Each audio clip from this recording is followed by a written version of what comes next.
Sorry, everyone else cut out for a few seconds. Gotcha. Okay. All right. So a couple of quick primer items. Fox size distract action wasn't working quite the way that it was supposed to, so I've kind of fixed it. Basically, it was just expiring too soon. So I fixed it now a little bit. So basically now when you put it on somebody, it'll stay on them until the end of their next turn. But how it's actually supposed to be, so basically that's what was happening, is it was just expiring as soon as anybody did anything, even if it wasn't to that person. So you guys should have had a lot more advantage every time you guys were using size distract, which is really just the help action. That's all it is. But so I've fixed that part of it, except that it will still drop off when it's the end of their next turn, when it's supposed to last until the end of your next turn. Oh, okay. So just keep that in mind. Basically, if you put it up on somebody and somebody hits them and the advantage doesn't go off, just remember, and I'll take a look for it and make sure that it was, if it was supposed to. And then if it falls off too soon, just remind me, and we can put it back on, before the hit that would normally trigger it goes off. Secondly, you guys probably saw me testing this in the Discord chat windows, but I added a dice bot.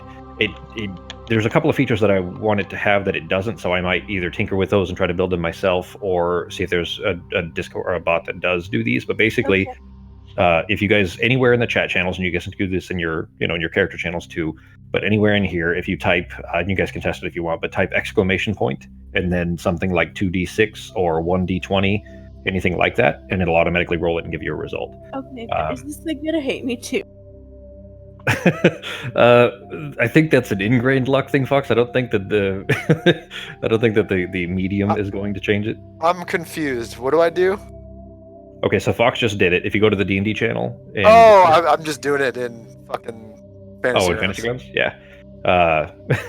Well, you typed it exactly correct, but yeah, you put it in Fantasy Grounds. The idea being, though, that you can do this. One, you can do it from your phone. You can do it, anywhere. Basically, the purpose being that, say, for example, like Sarah had something that she wanted to take care of last week between sessions, right? So if there's something that you're like, if there's something that prep wise that your character might want to prepare something during downtime, or if there's essentially enough downtime between sessions that your character might be going to do something and you're not like in the middle of a fight. 3304. Oh shit! The total result was 3304. Yeah, 496. How many do I have to do to crash this fucking program? Whoa! Wow. Okay, you're trying to crash the program. Well, it's Discord. I don't care if he tries to crash. It's not my server. I mean, it's my, server they lend me essentially. But anyways, the idea being, though, of course, between sessions, if there's something, especially if it's, let's say, like story-wise, apparently it can't handle a number quite that large. Nice try, though. Anyway, like if there's generally, if it's a story something, then if it's something that doesn't involve the rest of the party and the rest of the party wouldn't necessarily know what's happening, you can certainly give it a shot. And as long as I've got the free time, we can kind of handle those things between sessions a little bit. And then, of course, like I said, preparing things. So like Fox, if you wanted to prepare certain potions or teas or whatever, you can do that kind of stuff between as well. And then we can still have dice rolls to kind of set standard, so it's not just arbitrary. I thought it was a cool feature. The only thing is the advantage disadvantage is the primary thing I want to look for. So I might switch it to a different bot, but they all function the same way. So no big deal. Okay. God, eventually it's going to feel like using Excel. You shouldn't. All you got to do is type in exclamation point, then the number of dice, and then you're going to put in come on, you ampersand 2 for disadvantage. This isn't even coding. This is a simple formula. This is tiny. Why do I have 8? Why does it say I have 8 hit points? Oh. I think 8 damage. You got hit by something. Yeah. Wounds. You're not in. Yeah, 8 wounds. There you go. No, I barely got touched. Yeah. Nora got pretty jacked up, as you guys I'll remember. live forever! Arteme took a good hit, and Sarah has 2 hit points left because she got hit with blight while she was on her broom. Ouch. Yep. Yeep. So. Yeppers. All right, let's go ahead and get started here. Ooh! Well, that was a little more intense than I anticipated. Oh, before we start, did you see all the stuff for like the Wintersting thing, or you don't do festival stuff? I read over it briefly. I haven't logged in since to actually check it out. I might. I'm gonna end up having work all day tomorrow. I'll check it out though before it's over. I just haven't looked at it much yet. This is like the main karma farm, and if you farm gifts, it's not bad for gold either. I saw there's a like majig thing that you can turn. I think it's snowflakes into karma. Is that what it is? Well, you could use karma to buy Winchester gifts and then open them for the snowflake. But there's a snowflake also gobbler thing though. Yes, it gobbles up snowflakes, and it'll give you either a Winter's Day gift or a boost to reward. Oh shit, that's cool. I could use it for the legendary stuff. Because there's still gifts things I need from that, I think. That's cool to know. Alright. I probably won't be able to tomorrow. I think I'm going to have to work all day tomorrow, but I'll log in soon and check it out. Okay. What's that? Friendly reminder. Thanks, Fox. Alright, where we left off, as everybody remembers, I'm sure, you guys were trying to run away with a semi-conscious Maibi and a badly wounded and tortured trio of halflings and a Kenku by the name of okay. So you guys, I had put in the MOTD that you guys had already gone into the tunnel and started collapsing it behind you, but I shouldn't have assumed that. Was there anything else you guys wanted to do before you were leaving? I had been putting in Yeah, you had covered the. Did you mark up your spell slot for that, by the way? Okay. Obviously, it's been a week, so if not, no big deal if you don't remember. But yeah, you had covered the entrance to the tent, and actually, as you were doing so, okay, was trying to like leave that way, assuming that's the way that he was trying, or she was trying to get back out. But seeing that there's a hole in the floor, she seems very puzzled, certainly. But you guys are still being in the tent there. What are you guys doing? Get in the hole, you weird bird! Come on! She tilts her head at you sideways, and she says, "Bread and soup?" Yes. Bread and soup in the hole. And I'm going to help him out with the halflings if it needs some help. Yeah, I think I put that on my broom. Yeah, you had one over the broom. The Miotao that's with you guys didn't ask his name, but the Miotao that's with you has Maibi and has already climbed through the hole and is down there with the kid.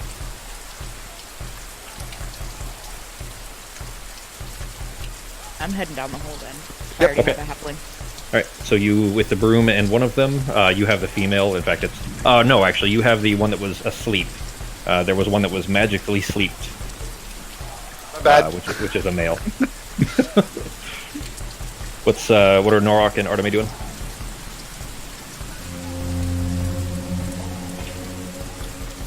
G? Are we still walking back? I'm sorry, I was facing off. Well, have we gotten back? Still in the tent. No, you guys are still in the tent and trying to leave. But the Kenku is like trying to pull the two wounded halflings along with it, or with her, and she's not strong enough to do it. They're kind of bigger than she is. I've got one of them. Yeah, I was going to go grab one too. I thought we did that last time, but I don't remember if we did. So. Okay, Yeah, so that's kind of where we cut off right there. Then okay, all right. Then between I can grab one in each arm, I'm sure. So that way, Kenku doesn't have to try to carry one. He's on the same size. So. All right, then you pick up the other two. As soon as you lift up both of them, one of them is Bull, the female that you met in the swamp, with okay, or okay. In my notes, I have it written as YYYO. So sometimes when I'm saying it in my head, I'm thinking okay instead. Anyway, just because it's too long to write it all out. And that makes just as little sense. So it's it really does. Yeah, it's just as nonsense, sure. But anyway, as you're going to lift her up though, and the other halfling, who's a female as well, as you're picking them up, they've kind of like sloughed forward. They're still alive and still semi-conscious, just kind of groaning in pain. But as they kind of slump forward, though, you see their back is just a sheet of open meat. Like you can see straight to the muscle. You can see the spine and the muscle. Like literally the skin has been skinned off of their back. Rub some dirt on it.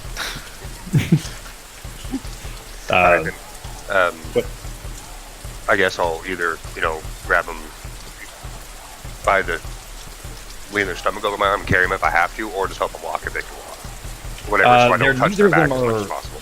Neither of them are like fully conscious, but they're both, they're 35, 40 pounds. Like you can really, just a hand on each of their stomachs, basically, lift them up and carry them through.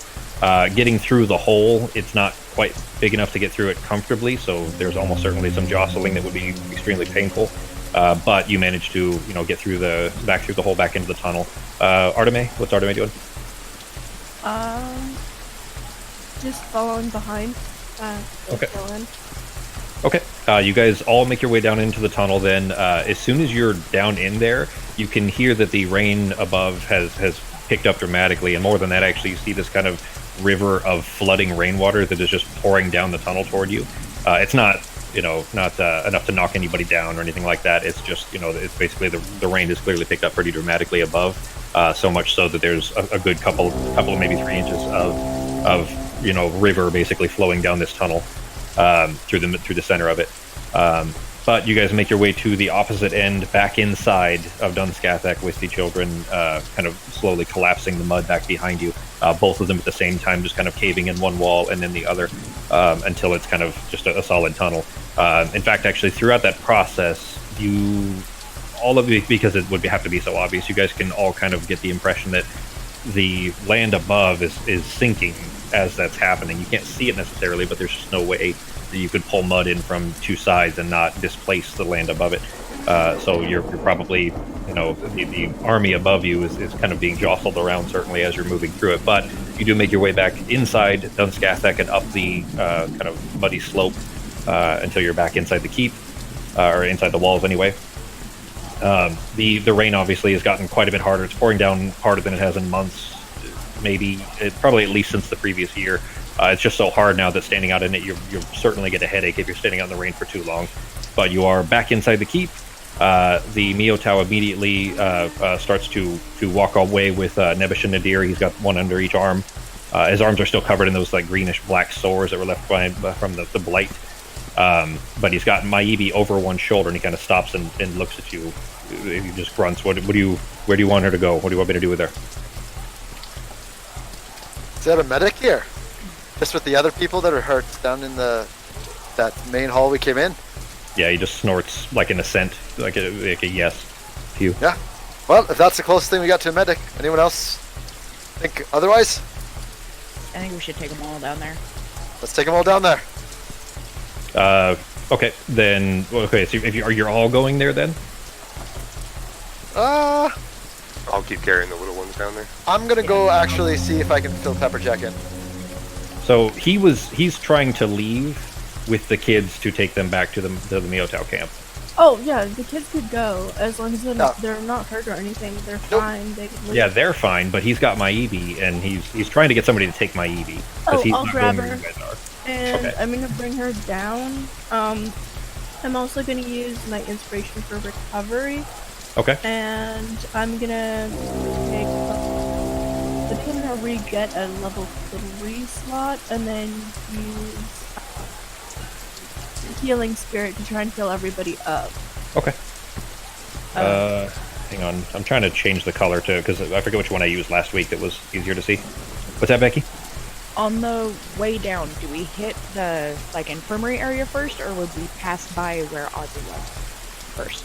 You would actually choose. Basically, as soon as you go down from the little mausoleum entrance, if you go straight, you go to, because there's 3 branching staircases. If you go straight, you go down to where the infirmary is, where Quando and the infirmary area are. If you go to the right, is where Ozzy is, and the mages. Okay, well, if she's using healing spirit, then I'll stay with her until she's killed the guy on my broomsome, and then I'm going to Ozzy to let him know that we found Maibi. Okay. Then in that case, then I'll tell you too that just standing in the rain is pretty excruciating for these guys, because especially as Nork is having to hold them, the rain is just pelting into the wounds on their back. Should probably do this inside. So where's everybody going? I'm gonna go inform Pepperjack. Okay. It is very early. Tell you what, it is about. Oh, in fact, I didn't share it. It is, I think, 5:15. Here you go. So 5:15 a.m. I'll tell you that as you approach his tent, the lantern is on, still 50, 60 feet away, and you can see that he's talking to someone inside the tent in kind of low tones. Oh, yeah, I'm gonna sneak up to this tent and see what I can hear. Okay. Not doing it dastardly, but I'm going to do it in a way that I try to conceal myself outside the tent so I can overhear what's happening. Give me a stealth check. If you guys, assuming, well, actually, Pogo had a small wound. Pogo, are you staying through the healing? Through the healing spirit before you go? Okay. I don't need that. Okay. Although much appreciated. There we go. We'll just say that she threw it up as you were leaving, and you just walked Alright. through it enough to hit the heal. It was only 8 points, anyways. You guys are still pretty much tapped. I don't think you have, like, nobody has a lot of spell slots left. Nope. So I just used my inspiration to get my one. back, so I'm completely tapped out. Yep. All right. Did you roll that stealth check? And I just didn't see. Let me see. Somewhere up there. Yep, you did. Okay. Oh, sorry. No, you're fine. I had scrolled past it. Was all. Okay. Let's see. I'm gonna. How should I handle this? I'm gonna go ahead, I think, and just read this with everybody in here. This conversation that Pogo's going to overhear. But you know what? No, because there's a possibility that Justin will forget parts of it when he's telling it back, and we will just narrate that as Justin or as Pogo missing details of it or not hearing it all the way. Fair. So go ahead and give me a perception check on Pogo as well. It's gonna be like a game of telephone. Well, a little bit. That's part of the fun of that is narratively you can describe it as that, as you not hearing details or forgetting details, that kind of stuff. Kind of the same way that when Fox was separate from the rest of the group that session, and when she came back, there were some small things that she forgot. Yeah. So, all right, guys, we'll be right back. 1 second.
Okay. All right. Okay, So, well, so you were still there by the tent then. Yep. Where was everybody leaving? Going down, Yeah. where the other members were to go try and heal my Eevee as much as I can, and to okay. show I mean, Ozzy with your healing spirit, it's when a creature touches it or moves through it. You can, if you're kind of well, shit. She's bigger than you are. I don't think you could even really carry her. And if you did, you'd have to move really slow, of course, just to be able to carry her in your arms. But she is. I'll put it to you this way: any slight movements at all, she's immediately groaning in severe pain. It's not just her hands and her eyes. She seems, far worse than that. You're just not necessarily seeing what it is. You can make a medicine check to try to identify what else might be wrong, but she's definitely groaning at more than just her wrists and her eyes. Norok is carrying the two wounded ones that are still awake. Yep. Okay, and then Sarah still has the other. Okay. Are you guys? I guess then, if you're heading to the mausoleum, you guys would at least be out of the rain when you guys did the healing. Is that correct? Yep. Okay. And then, of course, okay, is just following behind you guys very confusedly. In fact, she seems out of place, like she doesn't know what to do. She keeps kind of wringing her hands together, like she's confused. And she keeps saying nonsense, like she says "please" a few times, and she says in a very deep voice, she says, "Make me a better offer." And there's just nonsense, things that don't add up at all. For the medicine check, she's clearly got her back is broken. Her spine is with like any movement at all. It seems like it's her spine. Okay, I could probably fix that. I don't have anything to fix that. The healing though has stopped the bleeding, so she's not bleeding anymore. Pogo, you know, as they're kind of going through this healing process, you make your way to the mausoleum, knowing that that's where they were headed, and find them all kind of, Norox especially, kind of blocking the whole entrance. Like there's no room for anybody to come or go. But you do see them in the entrance to the mausoleum. All right. So, and they're just all around my EV trying to heal her. Yeah, well, I guess that's part of the question, I suppose. Who else is around that area? I would bring her down to Ozzy to try and see if he Getting her guy downstairs doing the is gonna spell? be difficult. Yeah, unless Nora could blink mindful. I mean, they look like they're kind of busy down there. Yeah, but they're also the only mages here. I mean, There are other healers, just not the other healers. arcane mages. Kwando is a healer. anyways, is there no one else here besides us? Is it just us in this general area that could?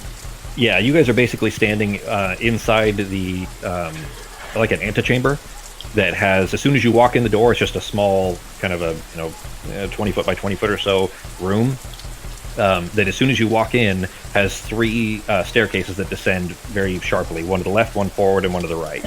The one to the right is where the mages are. You've been down there before. That's where Ozzy is. The one straight ahead goes down to where the infirmary area is, where the healers and all the wounded people are. Okay. The one to the left is where the forge is. First, and then we'll bring it off. Yeah, I would say I would have dropped off the guy that was on my broom to get healed, and Okay. then went down to go tell Ozzy that at least we found her. Okay. All right, then, assuming you guys are heading down to the infirmary area, then, Pogo, you did catch up to them. Are you interjecting there at all, or are you just following along with everybody? Yeah, I'd like to tell them real quick. Come here, guys. I need to tell you something. When I went up to inform Pepperjack about how this worked, I think I overheard him talking with Samson, and it didn't sound like great news.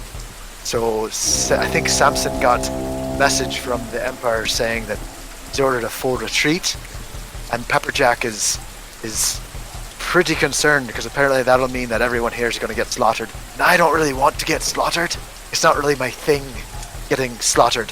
So I'm allergic to getting slaughtered. I've got and my slaughter insurance has been lapsed.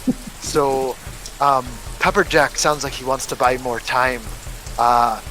But it sounded like they're going to do something using the Wiccan children. Something about sandmancy. Or something of that nature. Okay, here, I'll just whisper it to you. Because you would have heard it correctly, I just didn't maybe enunciate it well. No, I'm trying to remember. There you go. Oh, I see. Is something like sanguimancy or necromancy. They were talking about that. And I definitely think it has something to do with those Wiccan children. And Samson is... One of them seems very against it. I think it's Samson that's very against this idea. So I don't know what they're going to do, but figured I'd fill you in. Sarah and Arteme, give me Arcana checks.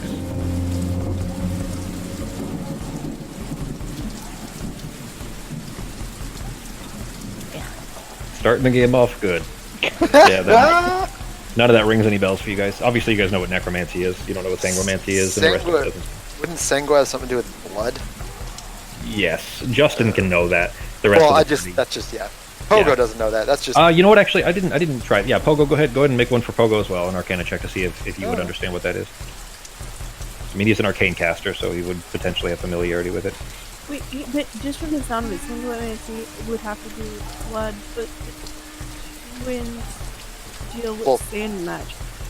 So would it be a mixture of blood and sand magic? The twins, they're remember they were actually triplets, but the kids, the remaining kids, they're 2/3 of triplets is what they are. But they don't deal with sand specifically. They deal with primal magic. Oh, yeah, and I think sanguine is just like a Latin word for blood, like Yeah, blood. it's actually from the Romance languages. It's from exactly what it is. Romance language. Yeah. Which I don't would be even know how I probably- know that. I truly have no idea where my knowledge of that came from. I might have told you 10 years ago. Who knows? Probably. I mean, you probably saw it, somewhere anyway. But so Pogo actually has a vague familiarity just with that root word. That is probably what that must mean. It seems like just putting those two words together, that must mean some kind of blood magic. So it might be something with blood. I don't know what they're gonna do, but it doesn't sound great.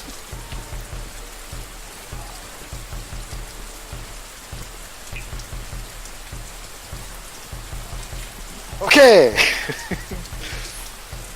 The Kenku behind you tugs on your shoulder, or your elbow rather. Norok just reaches up and tries to kind of pull on your elbow, and she tilts her head. She says, "Bread and soup." I'm gonna say, yeah, sounds good. She tilts her head again and repeats it. She says the same thing. Are you hungry? Christ! Pogo's gonna go take the bird. See, do you want soup and bread? Yeah. She shakes her head very angrily. She says, "Please, make me a better offer." And she's pointing at the halfling. Are their names bread and soup? She shakes her head again. This is just like a bird repeating things and doesn't yeah, really the bird know what the can't words actually are. talk, That's- so it's just yeah. repeating things it's heard. It mimics. Yes, that's exactly what it is. Trying It to can't figure speak. out what. I feel like this bird should not be allowed to hold weapons. I'm just gonna throw that out there. She looks at you, and there's a clear scowl in her eyes. She says, "Is he asleep, guys?" I'm gonna say, well, they're still alive. They're just hurt. Trying to We get them. are trying to help them. She nods. She nods emphatically. She says, "Hey, listen." Fine.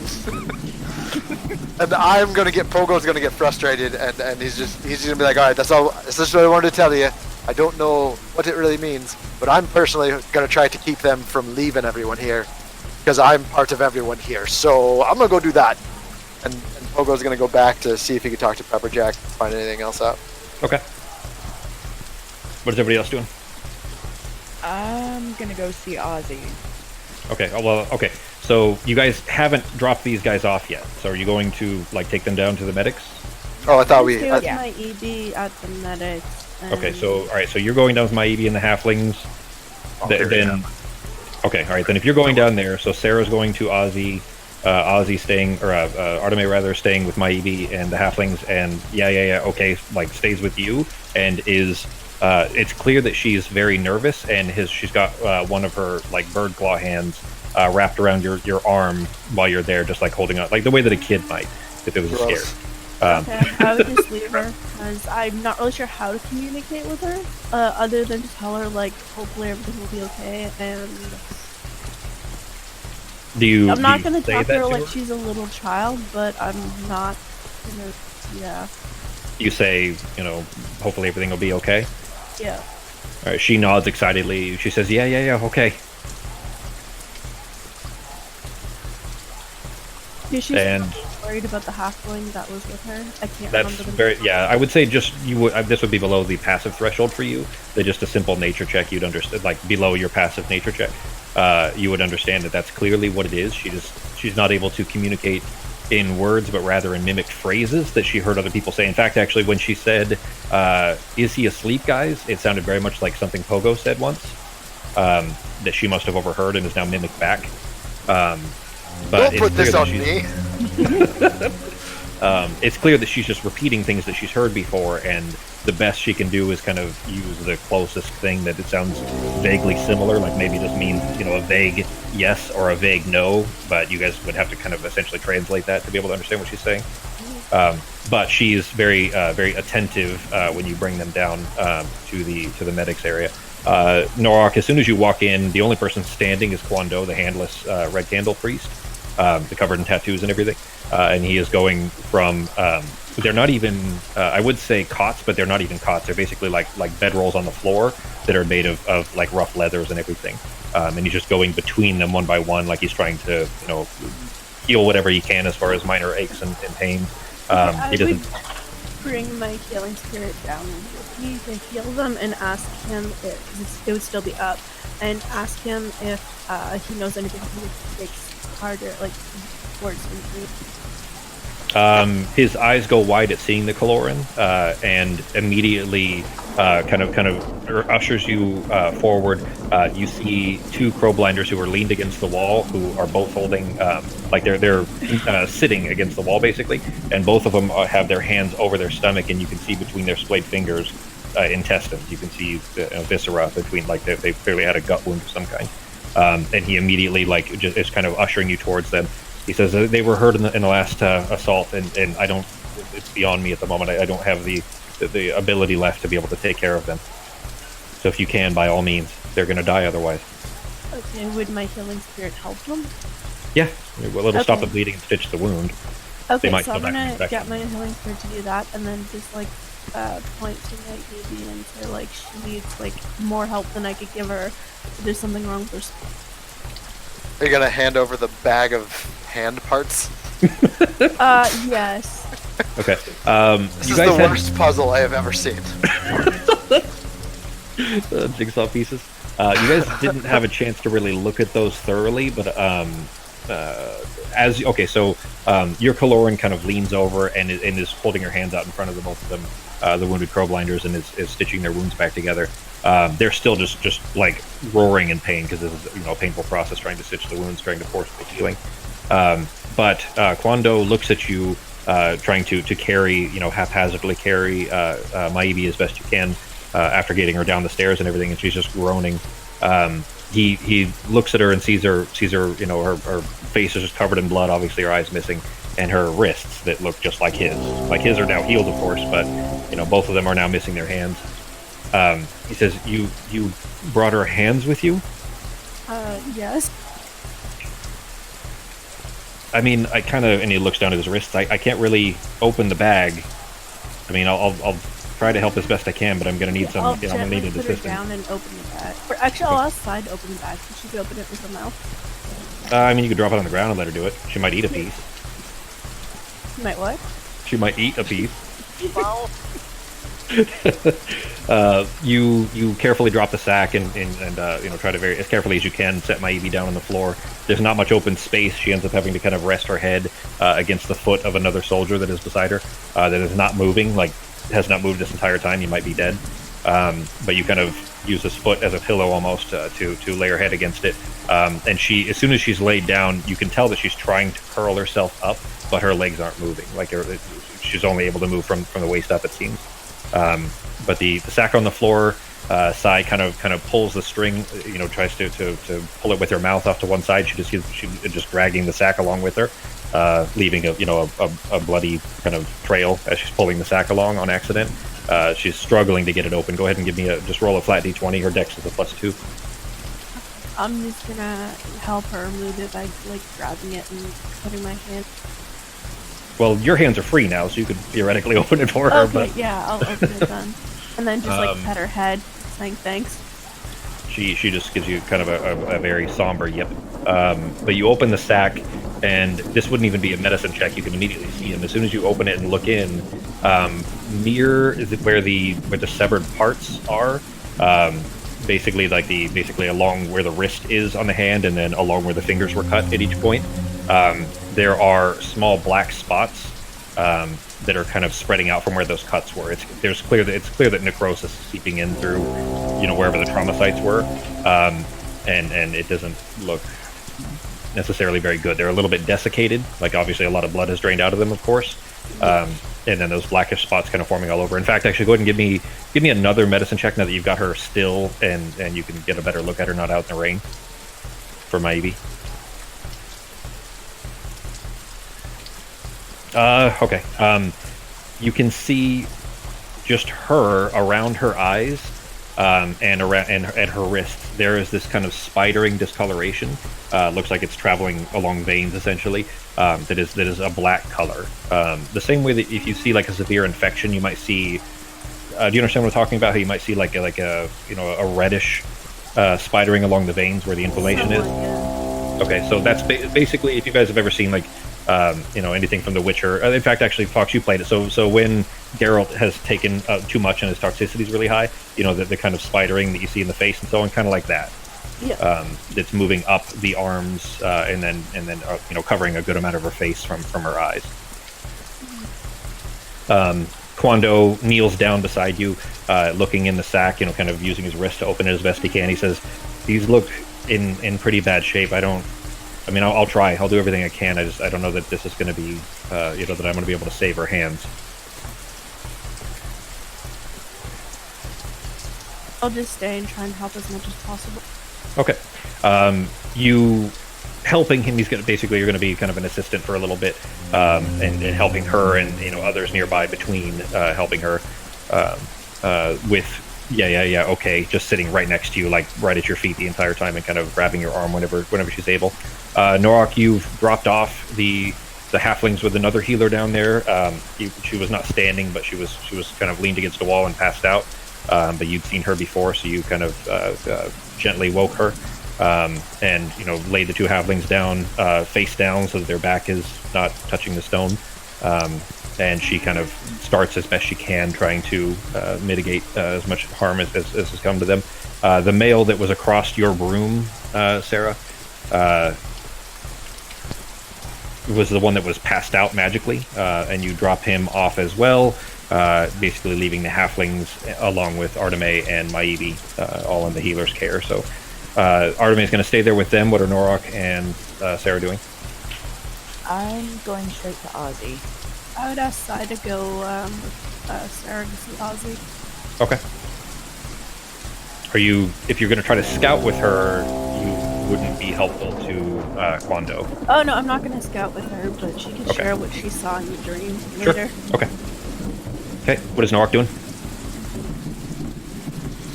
Yeah, I'm going to go take another quick walk around again, not like looking too hard where it looks like I'm looking, but see if I can spot Sorsha or any tracks of Sorsha. Any traces, excuse me. Okay. Then Any as smells? Yeah, exactly. well, what do you say that? So, give me a perception check. Okay. You make your way back up the stairs. Just you're covered head to toe in blood and mud. Like you having to crawl through the holes there. We're just full mud anyways, and you had to basically slide down on your back as it was. And then now both arms all the way up to your basically from wrist to waist, like your entire torso is covered in blood. So you're kind of a sight already. Good roll. Shit. Oh, I forgot to tell you this, 2G. Because you got knocked unconscious twice. Because it was so back to back, I wasn't going to apply 2 more levels of exhaustion. But remember, you had just been knocked unconscious like an hour before that with the stone or the mud that knocked you off the wall, and then got knocked unconscious in that fight there. So I only added 1 level of it. I figured that was fair. Cool. But I couldn't remember if that was the first one from earlier. I couldn't remember like when in game that was. I didn't know if I'd rested since then or not, because I thought that was that was like oh shit, actually it was about 5 hours before, because Fox had rested for 4 hours. But basically twice in the span of this afternoon, or through the evening rather, because it's early AM now. But you got knocked out. So, anyways, level 2 exhaustion, meaning you have a negative 1d6 to checks and so on, and speed is also halved. So, unless you get a rest soon, you're moving really slow. But anyways, you with your disadvantage there, you had an 18 and a 17, so you actually rolled really well. Why was it? Never mind, that wasn't disadvantage. It was just a 18 from your shield, I guess. With a -5, you got a 14 total. which is enough that as soon as you come back up from the mausoleum, kind of trudging along as best you can, you hear coming from the mess hall, which is right beside this, basically. You hear a woman's angry scream coming from the mess hall. All right, I'll head that way. You make your way then around to the front door, basically the main way in, and you see a crowblinder woman with her face covered in the crook of one elbow, like her left elbow, and she lifts her head away just to shout at the coming around the corner enough to be able to see a terrified-looking Sorsha. And in this crowblinder's free hand, she's holding a spear, and she's pointed it at Sorsha's chest and is kind of circling around her dangerously. And she shouts, she says, "Revolting monster, drop it now!" And she kind of bites back this retching sound, and then she covers her mouth again in her elbow. You see, in front of her, though, you see Sorsha, still garbed in clothing that's just a little more than rotten rags. But she has her arms crossed in front of her, and she's holding 3 loaves of bread and a big taper-rack chunk of something like probably meat or something. It's probably supplies from Brooke's back room, is what it looks like. Okay, then I'll say, Crowblinder, please drop your spear. I'll pay for the rations. She's harmless. She won't look at you, but that you see around her. There's 2 inside the mess hall. You've stepped in just enough to be able to see. There's 2 Miotau that are at a far table. They don't seem to be paying much attention.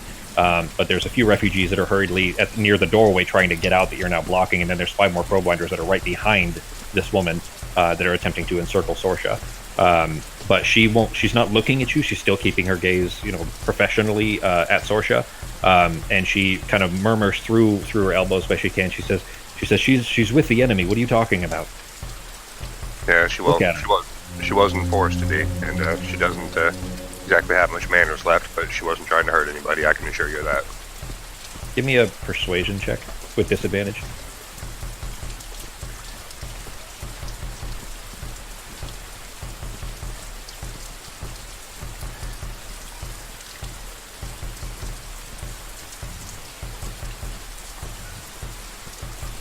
She kind of you see a slight relaxation. She still keeps the spear pointed generally towards Sorsha, but tipped up slightly. She kind of stands up slightly, still covering her face. She says, "What do you mean to do with her? She can't be in here." I actually was coming to try to find just her exactly, so I thank you for trying to corralling her for a minute. And again, I will gladly pay for what she has in her hands there, and even then some. It's not a matter of payment. There's not enough food to feed everybody as it is. I would trade all the gold I have for the loaves of bread she's carrying. Alright, then I'm going to look at Sorsha and say, just one, see, I'll ask the lady if we could buy one and tell her to put the other one. Tell Sorsha to put the rest of the food down. Make a perception check.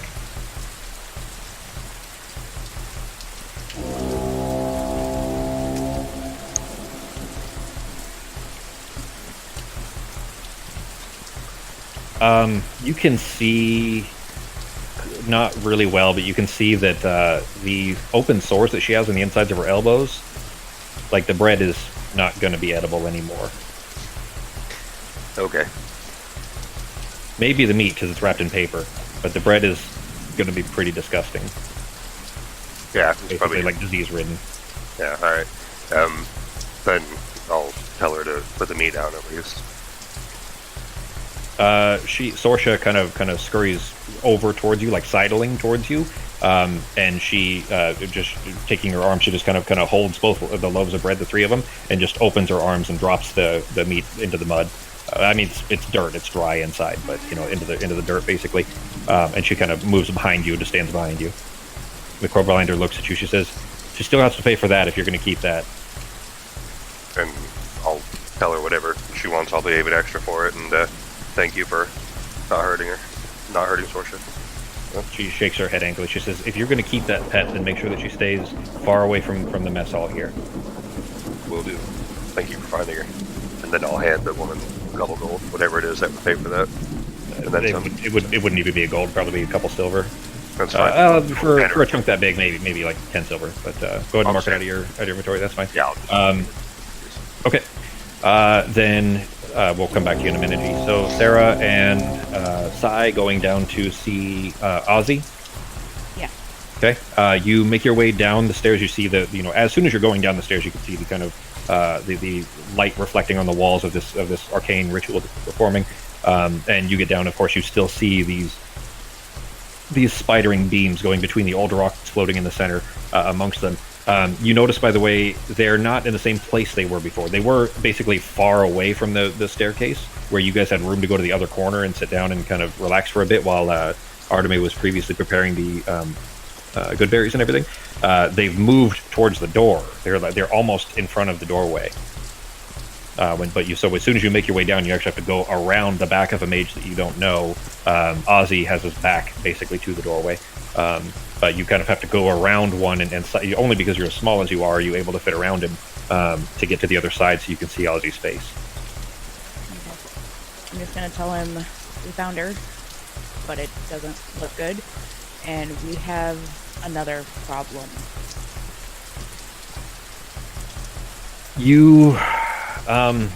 You see him first look at you, and he's making eye gestures trying to tell you to go away. He's basically looking, he'll look at you and then sharply look at the staircase and then back at you. And then when you don't leave, and he does this a couple of times and 30 seconds go by, when you don't leave, you see the kind of the veins at the sides of his temples pulse again. It's clear that he's putting in a severe effort. And he sends you a message. He says, that. Okay, now, DM question. Does this work like the sending stone? Do I have a limited amount of words? This is message. It's 25 words. Yeah. 25 words. Okay. Yeah. So. I'm pretty sure that's message. Let me double check, because I'm pretty sure that's how message works. I know that's how the stones work, but I think message, the spell, is the limited one. Whisper that only you can hear. Nope, never mind. No limit. Go ahead. Okay. And a question for Pogo. Did he tell us that he thought it was blood magic? Yes. Okay. So I'm just going to say that the Emperor has ordered a full retreat, and Pepperjack wants to use the Wiccan Kids for some kind of blood magic ritual. We need to do something. It takes him a good couple, you literally have to stand there just staring at him for 2 minutes, because he can't immediately, whatever part of the ritual he was in, he couldn't interrupt to reply back. But he does eventually. You see that strain again where he's trying to cast 2 spells at once, both this ritual and the spell message.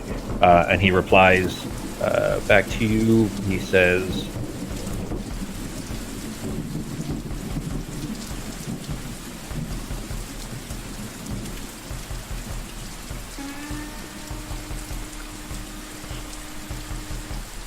I'll see what I can do, and then I'll leave and head towards Pepperjack. okay. Obviously, Arteme, you saw and Sai would have heard the parts of the conversation that Sarah spoke, so you do have that information as well. So. Okay. Well, Sai would just stay with him, just for a bit of moral support if he doesn't shoo her away. In with the mages, okay. He doesn't seem to be concerned with her being in the corner. So Better be dog. No issue there. Kind of. She'd probably just curl up at his feet and sleep for a bit. I did, by the way. I got a kick out of that in the last fight with. You guys never got his name, of course, but the Erdeman that you guys were fighting. Actually, you guys do kind of have his name, but anyway, the Erdeman that you guys were fighting, you guys both sicked your dogs on him. I thought that was funny.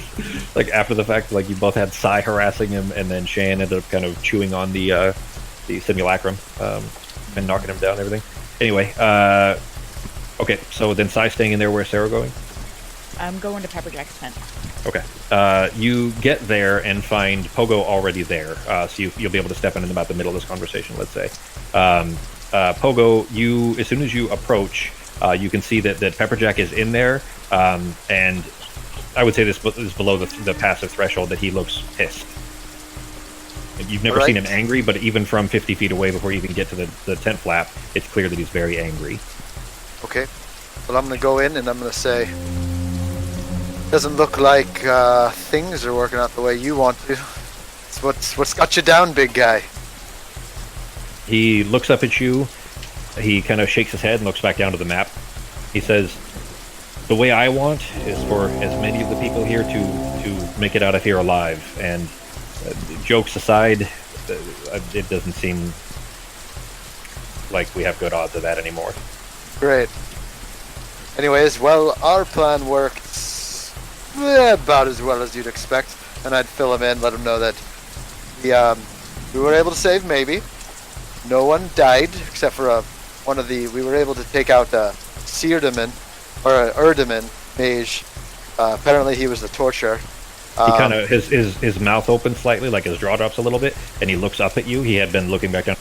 He looks up at you and says, what did he look like? Let's see. He had very, it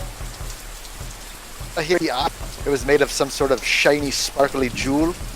And apparently that let him see right through my disguise, because he tried to murder me the second I went through there. He kind of nods. He says, what did you find? What else? Covered in some tattoos. Well, we found about 3 halflings that they've been torturing, pretty messed up. They cut Maybe's hands off. And that's pretty much it. You found halflings? Did you leave them there? What did you do? No, we were able to...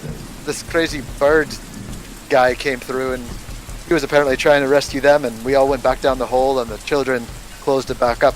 Really, the children are the most important part of this entire plan. Linchpin would be the word I would use to describe how important those children were to us in this promising adventure. He says, yeah, Nikos told me that they've already made it back safely, so I was glad to hear that. I wasn't sure that, you all had. He didn't know all of your numbers to begin with, but I mean, to tell you, at least you look slightly worse for wear than I last saw you, but I didn't really expect you to make it out alive at all, so I suppose that's better news than I expected. There were some times we were surprised that we made it out alive, but, take the good with the bad.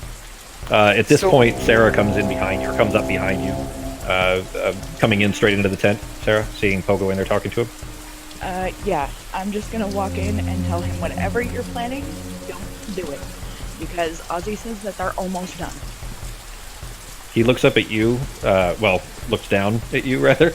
I mean, even if you were brooming, it's probably, like, to get through the doorway, you'd have to be below his eye level. But he says, wow, well, you look a lot worse than I last saw you. I'm fine. He says, you know what, actually, he essentially I'll tell it to you this way. It's clear that he's evading what it is you said. He's changing the subject, but he's not being subtle about it. He says, you guys, he looks back at Pogo, he says, well, you did the right thing in freeing these people, but we said they're halflings, right? Aye. They're a little worse for wear, but they're on our side. He kind of sticks his jaw to one side, he's quiet for a second, he says, this will lead to reprisal. I mean, if the Legion was after whatever knowledge these halflings hold, I expect they're going to want them back. We'll have to prepare what little remaining forces we have for the counter-assault. Something tells me that they may have already served their usefulness to them. Could be wrong, but if anything's gonna bring some retaliation, it's probably us murdering one of their Seerdaman. I realize you don't understand what you've done there, but I mean, as good as it is, it comes with a price, and we're all of us on our last legs. I mean, we've lost 6,000 men and women here, Problinder and Miotau alike. So many, we're beginning to run out of dirt to bury them under. We can't really afford to spend time, honoring the dead even at this moment. I even had to delay the Miotau from their funerary rite for a start.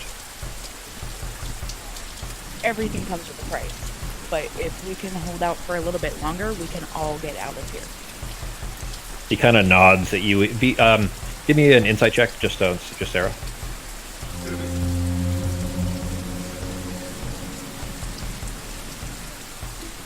Okay. You do recognize that he understands exactly what you said, and that was not a surprise to him. He does appear to already know the status of that, and is deftly ignoring what it is that you've suggested. I guess that's how I'd say that. And he's kind of, head hanging low still. He's just staring at the map. Looks down from you, staring at the map. Tell you what, Pepperjack. I will go talk to those halflings find out what the enemy was trying to get from them. Can you give me a little bit of time to at least give us some clues as to why they were there? That might help you out with your plan.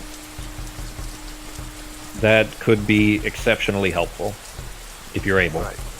Well, I'll do my best, and then I'm going to leave and go. Oh, as soon as Leah's you're watching me talk on the camera. She has no idea what's happening. So then I'm gonna go. I'm gonna. Well, as soon as you're, I'm gonna whisper in Serafina's ear. I don't think you look worse for wear. And I'm gonna give her a little wink, and then I'm gonna leave and go talk to the halflings down in the thing. Sarah is covered in like bleeding sores, of like necrotic sores. And I'm still gonna wink at her. Every lady deserves to feel pretty. Feel pretty. And go to a ball. As soon as you're like going through the tent flaps, he shouts at you, at your back as you're walking away. He says, "Grab me the strongest ale you can find on your way back, please." All right, sounds good. He looks at you, Sarah. He says, I don't know what to tell you. I understand what you're asking. You just don't understand what you're asking." Then explain it to me.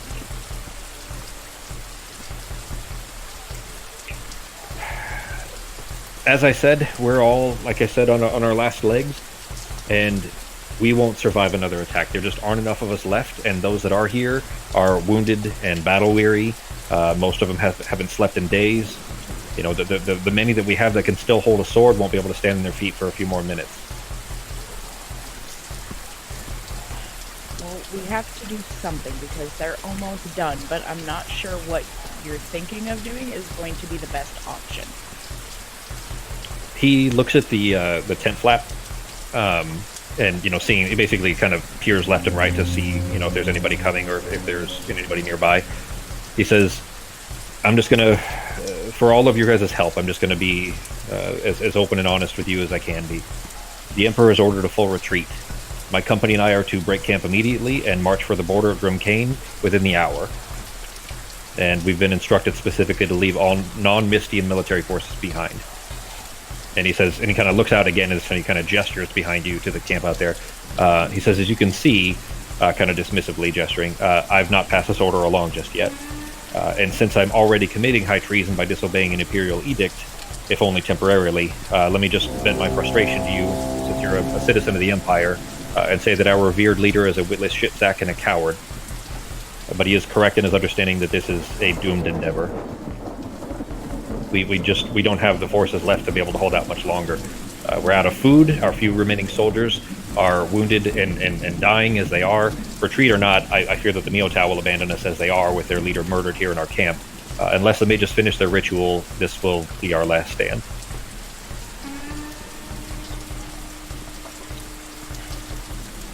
Well, I appreciate the fact that you're not abandoning us and just leaving us out here to die.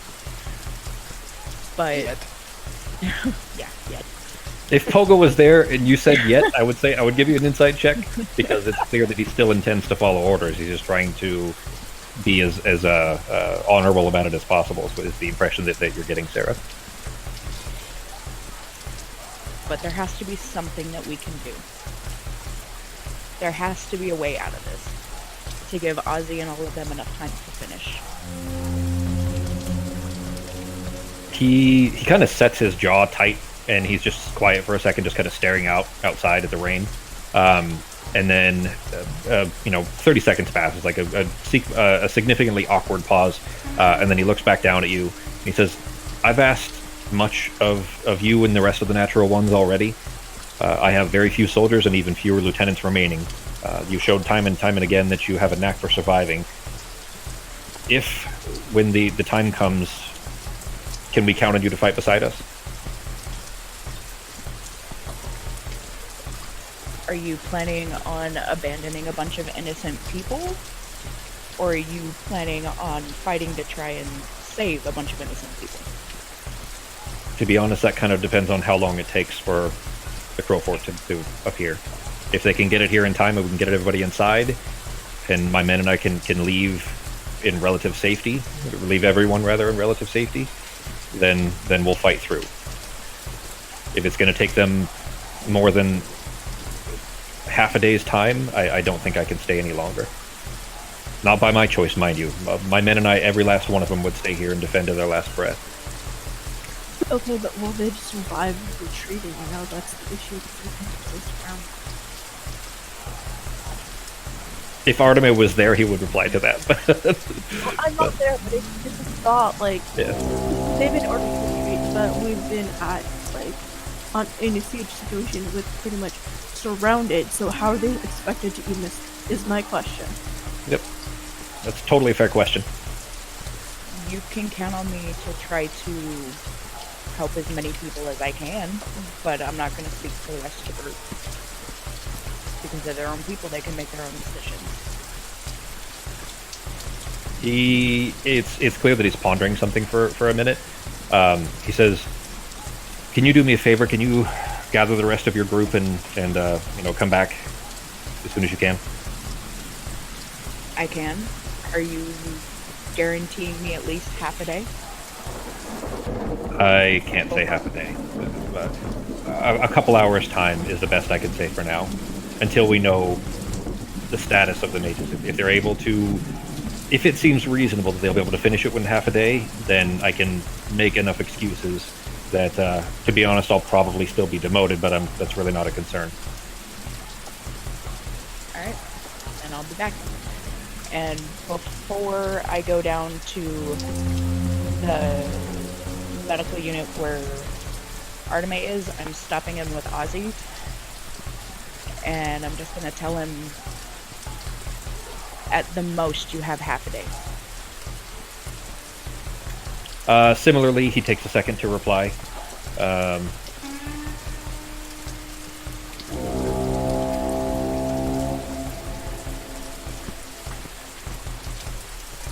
That's what he says.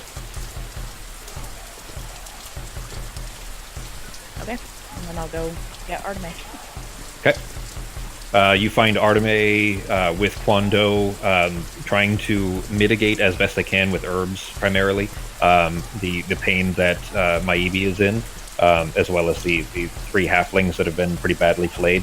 Of course, okay, still looks very panicked, of course, and is kind of jumping in place. The way that you've seen birds in a cage, like when they're excited, they'll just bounce in place. That's kind of what she's doing. But you find Artemis there. What are you guys doing? Am I there too? Were you going back down there? Is that where Fogo was going after? Yeah, I was going to the halflings. Okay. I was going to try yeah. to talk to the halflings to see if I can find out the information that was. Sure. Yeah, you would have had probably 2 to 3 minutes with them by now. One of them is magically asleep, Sure. but Bowl is awake, as well as another female is awake. All right. They're laying face down, and the healer, that's a woman, is trying to. She's applying a salve, like a paste, to their back. But every time she gets even close, like every time she's 2 inches away, they start to scream a little bit. But they are awake. So what are you doing? So I would like to. Which one looks least harmed? Probably the one that you met in the bog bowl. All right. So I'm gonna go up to Bull and say, "Hi, do you remember me? You know we're the good guys, right?" She is screaming and gritting teeth and eyes like squeezing shut as hard as she can, but she nods. All right. Okay.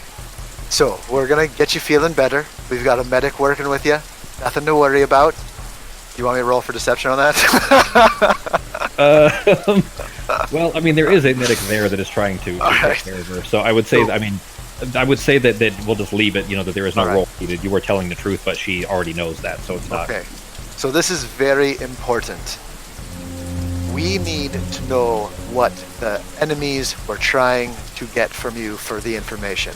Because if we don't get that, we're all going to die. So I need you to tell me what they were after so that we can protect against it. She starts to say a word, and then halfway through it, the healer touches her, and she screams. All right, healer, you're going to have to relax for 1 second. 1 second here. Says, do you want her to live or not? We're going to get back to, I promise we'll get back to healing you momentarily, but this is really life or death, and it's not going to matter if we're all dead. So, what information were they getting from you? She said the word scales, but it was scales, and she screams the last of it. scales. Is there anything else? And I'm gonna look around to the other halfling as well. Is there anything else that can help us know what the enemy is after? The healer is not touching the other one. You don't know her yet, but the female that's laying there, and she is like still very much in pain, but she's not. It's not. It's a constant pain rather than a sharp one at the moment. And she kind of opens her eyes and looks at you. She says, "Yeah, they were asking where the scales are. That we need to know where the scales are." All right. And there's nothing else you can tell me. That's it, pretty much it. And if it makes you feel any better, we fucking murdered the shit out of that guy that was torturing you in that tent. So, best we can do in hindsight, alright? She smiles. She says, "Yeah, I enjoyed watching that." Alright. She says, "But in about the scales, though, Pesha," and she kind of gestures with her nose at the male one, halfling that is asleep. His back is torn off as well, but he's asleep on the other wall of this hallway. She says that he's the only one that seemed to know anything about it. Alright, well I'm gonna let her get back to you, and I'm gonna walk over to Pesha and just give him a little bit of a light tap on the face until he wakes up. A little bit of something to make sure he wakes up. Okay. You tap him, and the moment you do, he's like immediately as his mouth starts to open in the like, what was that? It just turns into a scream of him screaming from the pain. Alright, From his back, not from your smack. It's okay. And then can I get one of the healers to well, no, you know what? It's okay. We murdered the guy who was torturing you. It's okay. You're with friends now. His eyes kind of flutter, like open a little bit to see you, and then you get the impression he probably thought he was still in the tent. He sees like you, and then his eyes like begin to flutter, like he's about to fall back asleep again. No, don't pass out. And I'm just gonna again give him a little tap, and it's all right. But I need you to stay awake. Life and death. You need to stay awake. I need. His eyes are like his eyelids like half open. Like Listen, I need to know what the enemy was after, or we're all going to die. Your friend Bowl's gonna die. No, Fox, that only lasts for 1 minute, isn't it? Right. For sleep, yeah. Yeah. So now he's just all fucked up. But I mean, your spirit did stop the bleeding for them. They're not. Sure. They're not. Oh, They're not I'm still gonna bleeding use out. healing word on him too, just to try and give him a bit more of a. Okay. That's gonna be my last spell slot, and I'm just gonna kind of glare at Pogo and tell him, "I would like to see you awake through having your back flayed open like that." Yes, true. Okay, anyways. What were they? I'm just doing my best to get him to reveal what information the enemy was after. Very weakly, he kind of, his eyes are still only half open, and it's clear that he's looking at you, but he's just trying to focus, and he's not focused on you the way that somebody who has a concussion might. Like if you look at them, you can tell that they're just looking through you. You know what I mean? And he's like, it's clear that he's trying to focus on you, but he's not able. And he says, "They wanted my family's scales."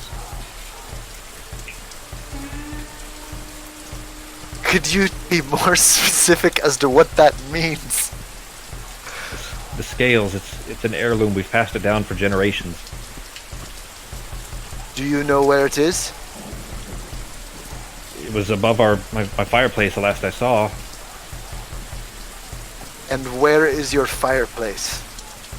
At home? He's obviously confused. Probably Where- the halfling village we were at when they were attacking Flame's village. Are you from the village of Copia? That village was called Cadogan. Cadogan. So close.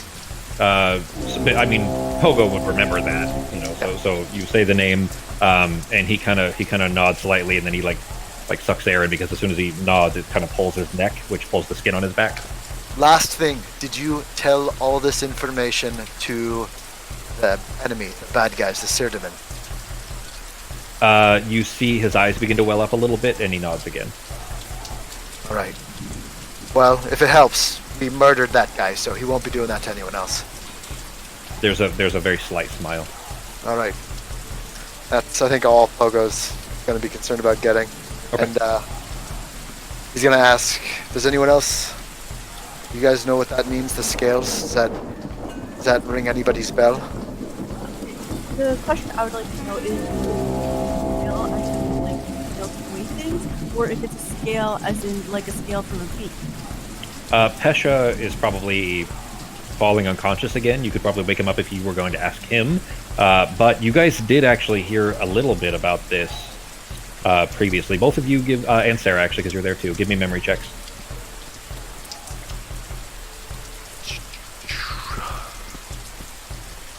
Nope. Find in my notes where you guys heard about this briefly. Oh, this wasn't in the town then, so I didn't hear about this? No, this was since then. This was only a few sessions ago. Oh, okay. Yeah, in fact, actually, I remember this specific part because this is where, this is where, Justin, you said, I started writing down all these words and then there were too many and I just stopped or whatever, or something like that. You remember what I'm talking about? It was a bit of a lore dump of session 32. That was only 2 sessions ago, but it was like 5 weeks because we had that block of a few weeks off. Fox, memory check. Oh, sorry. Oh, good.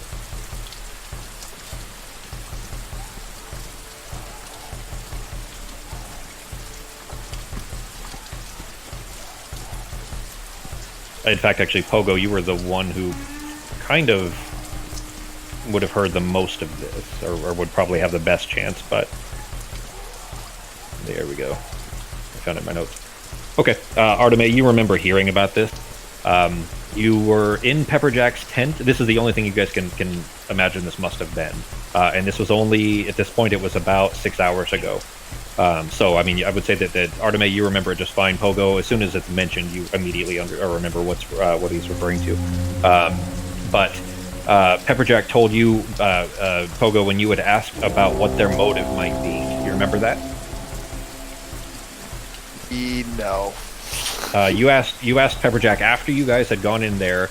After I remember Arteme it was came that back. I remember that they were probably looking for something. Well, but they I were don't looking remember for them halflings. mentioning. Yeah, but I mean, inside, the reason they didn't attack is because they wanted to get something from inside the fortress, but he didn't know what it was. But now, if that's what they're looking for, and it's not inside the fortress, then we may be extra effed. Yeah. So I'm gonna paste what Pepperjack had said. There you go. That was verbatim what he said. But he didn't say the scales. Well, read that. Oh.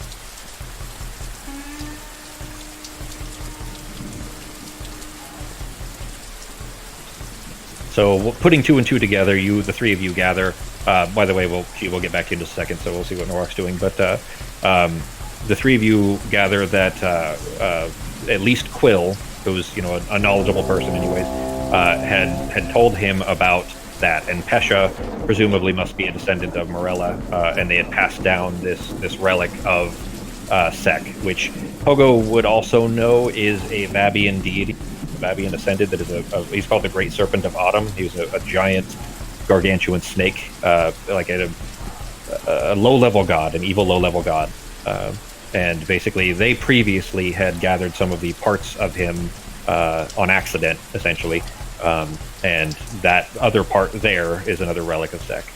And that's the impression that you get, that's what they're talking. That's what they were, when they were torturing these halflings, that's what they were asking about, was those scales. Shite.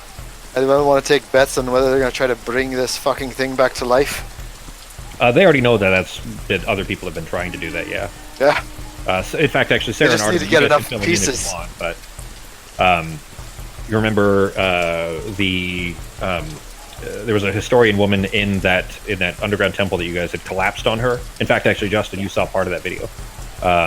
That's what I had shown you when I was first showing you how Fantasy Grounds work. They brought the temple down on her. Her name was Ilashara. Oh, okay. She was yeah. trying to bring back Sek. Yeah. Yep. And Masedsu, who you guys know that name, quite a bit, of course, too. Pogo a little less so, of course. Stole the 2 fangs of Sek that you guys had recovered. Stole them from you in the desert when they almost killed Norok. Remember? Yeah. And that's it. So that's where you guys. That's basically all the stuff that you put together, having spoken to Pesha here. Try.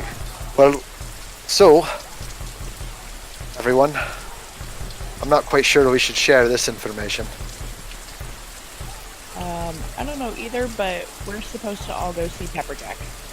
All right, let's go see him, but maybe not tell him about this, because I Wait, don't right think now? that this is gonna keep him from leaving. Yeah. I was yeah, really hoping we'd get some better news from the halflings around here, but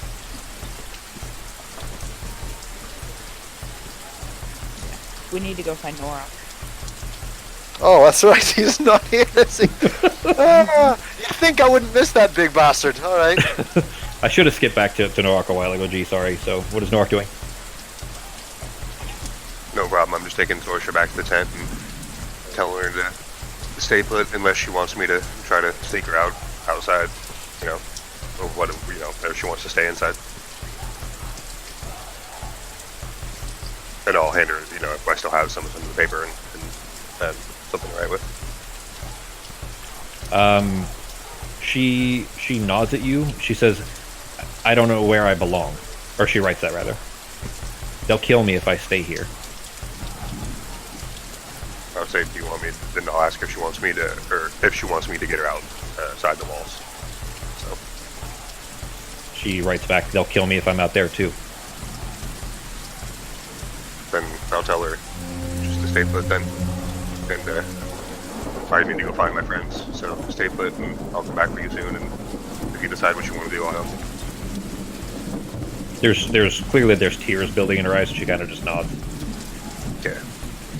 And then I'm gonna go walk off and go find them. I'm guessing they're probably in the infirmary. So Okay. I'm guessing As they go the other you way, but then, as soon as you make it to basically just to the where you can see it, the mausoleum, you see Arteme, Pogo, and Sarah step up out of the mausoleum into the mud. all right, so I'll go meet up with them. I'm gonna give him a big old goofy wave. Just shaking my head all through the air. I have my hand all through the air. The rain is so hard by now, G, that you've pretty much had a good solid shower. Like you're almost actually clean, just from all the mud and the blood being washed off. And for real, as soon as you look up, you have to look up so sharply that as soon as you look up to try to see Norak's face, like your eyeballs are immediately just pelted with rain, which is painful enough that you have to kind of look away. You can't even look up. Ah! This fucking weather and these fucking magicians just fucking blinded me. What are you guys doing? I'm going up to the rest to talk to Pepperjack, and I'm letting everyone know that I'm gonna need to take a break soon, get some sleep. I don't even care if it's in the rain. Yeah, you guys are all pretty badly beaten up, or as far as resources are concerned. Sarah still has like 2 hit points left. Wait, No, what? Oh I no, healed never her. mind. I'm sorry. Yeah. Never mind. The healing spirit. Okay. Yeah. Jeez. Still no resources, but at least We can you're- still be Yeah. tired. We've been awake for 24 hours. Yeah, you guys. Well, Arteme had her rest, of course, but you guys had slept the previous morning, basically till like I think it was 10 a.m. or something like that. Yeah, I had my rest, but now I'm completely tapped out again. Yeah, you did burn everything in the last hour and a half or whatever time it's been. Yeah. So, all right. So you make your way back to Pepperjack's tent, though. As you approach the tent, you see Nikos. Oh shit! You guys didn't know his name. You see the Miotao bodyguard of the children, like leaning downward to get his head inside the tent. He's just as tall as Norak, and Norak barely fits in there, but his horns are too tall and they scrape the ceiling. So he like uncomfortably tilts his head to the side to stand inside the tent, and he's like basically in there as you guys are approaching. He's blocking the doorway. I'll be right back. Okay. Is he still hurt? You still see all the black and green sores on him, yes. All right. I'd like to go up to him, and I'm going to use my last spell slot to cast Healing Word. So I'm Okay. going to go up to him, and I'm going to kind of make a show of it. I'm going to put my hands where his arm is, and I'm going to whisper some fake incantation words. And I'm going to cast healing words on him, so that hopefully helps with the damage he's incurred. He's like blocking the doorway, so you're still like out in the rain and Oh. reaching up to his elbow. I can squeeze past him. I'm You tiny. probably, yeah, you could make it past him, but as you're doing that anyways, and kind of making your way into the tent, he kind of looks down at you and he snorts, and then there's kind of just the subtlest grin. It's like he doesn't like you because you blew his eardrums out, but it's clear that he's it's like a very subtle thank you kind of a thing. He's just kind of he's got a reputation to uphold kind of a look. Sure. Go ahead and roll the healing word for it. I still have his stats in case it comes up. What's that? As soon as we get in there, I will tell Pepperjack that Ozzy says that half a day he'll make it. Okay. He was in the middle of acknowledging the Miyotow that just came in. There's no modifier either. It's just that. Is it really no modifier? No, it is. It's 1d4 plus your spellcasting modifier. So you should have had. It's 1d4 plus 5, so he got 6 hit points back. Why didn't it? Oh, because I just rolled a base. Yeah, you just rolled it. Yeah, if you click the heal on the healing, That's spell, it good. would have done Makes more sense. it. And then mark off your spell slot there.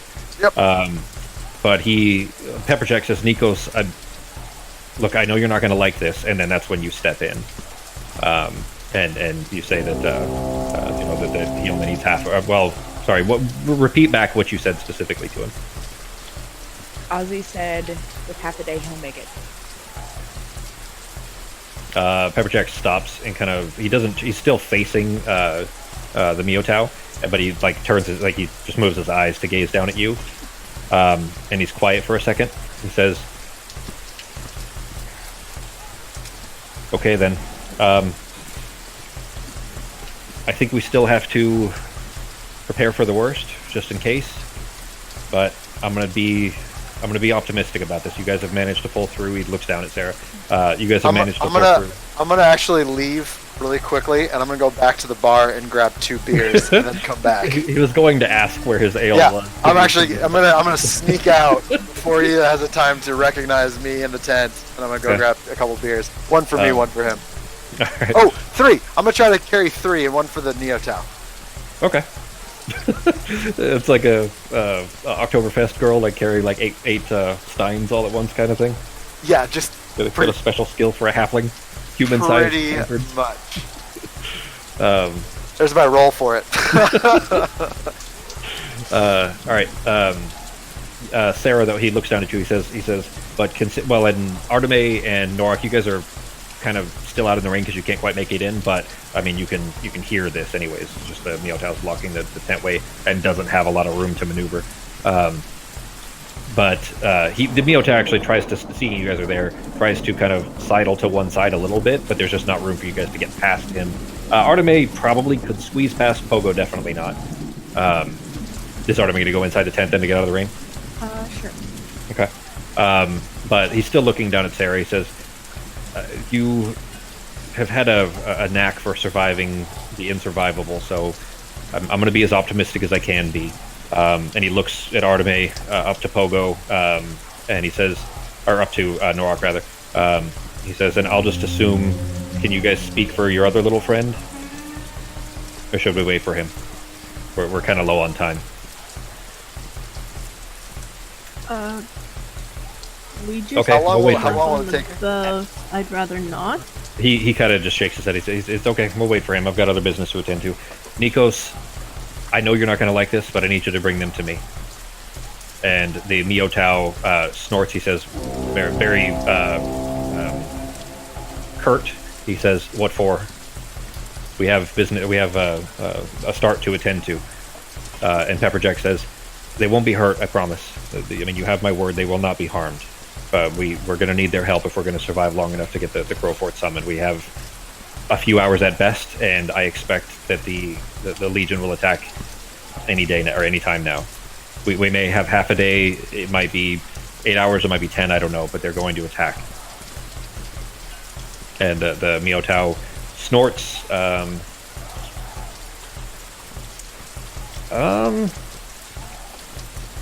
He snorts, doesn't say anything, and give me an insight check. Actually, all 3 of you, because all 3 of you would see his face as he turns anyways.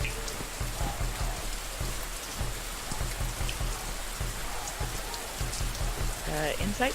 Yeah.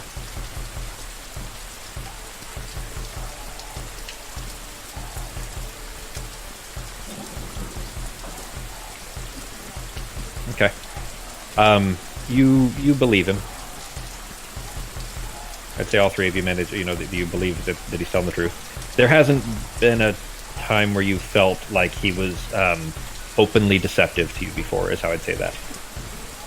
So you don't feel like he's necessarily a deceptive person to begin with, but at least for this particular case, it does seem like he's telling you the truth, or telling the truth to this Miotao who you never asked his name. You've heard Pepperjack now call him Nikos.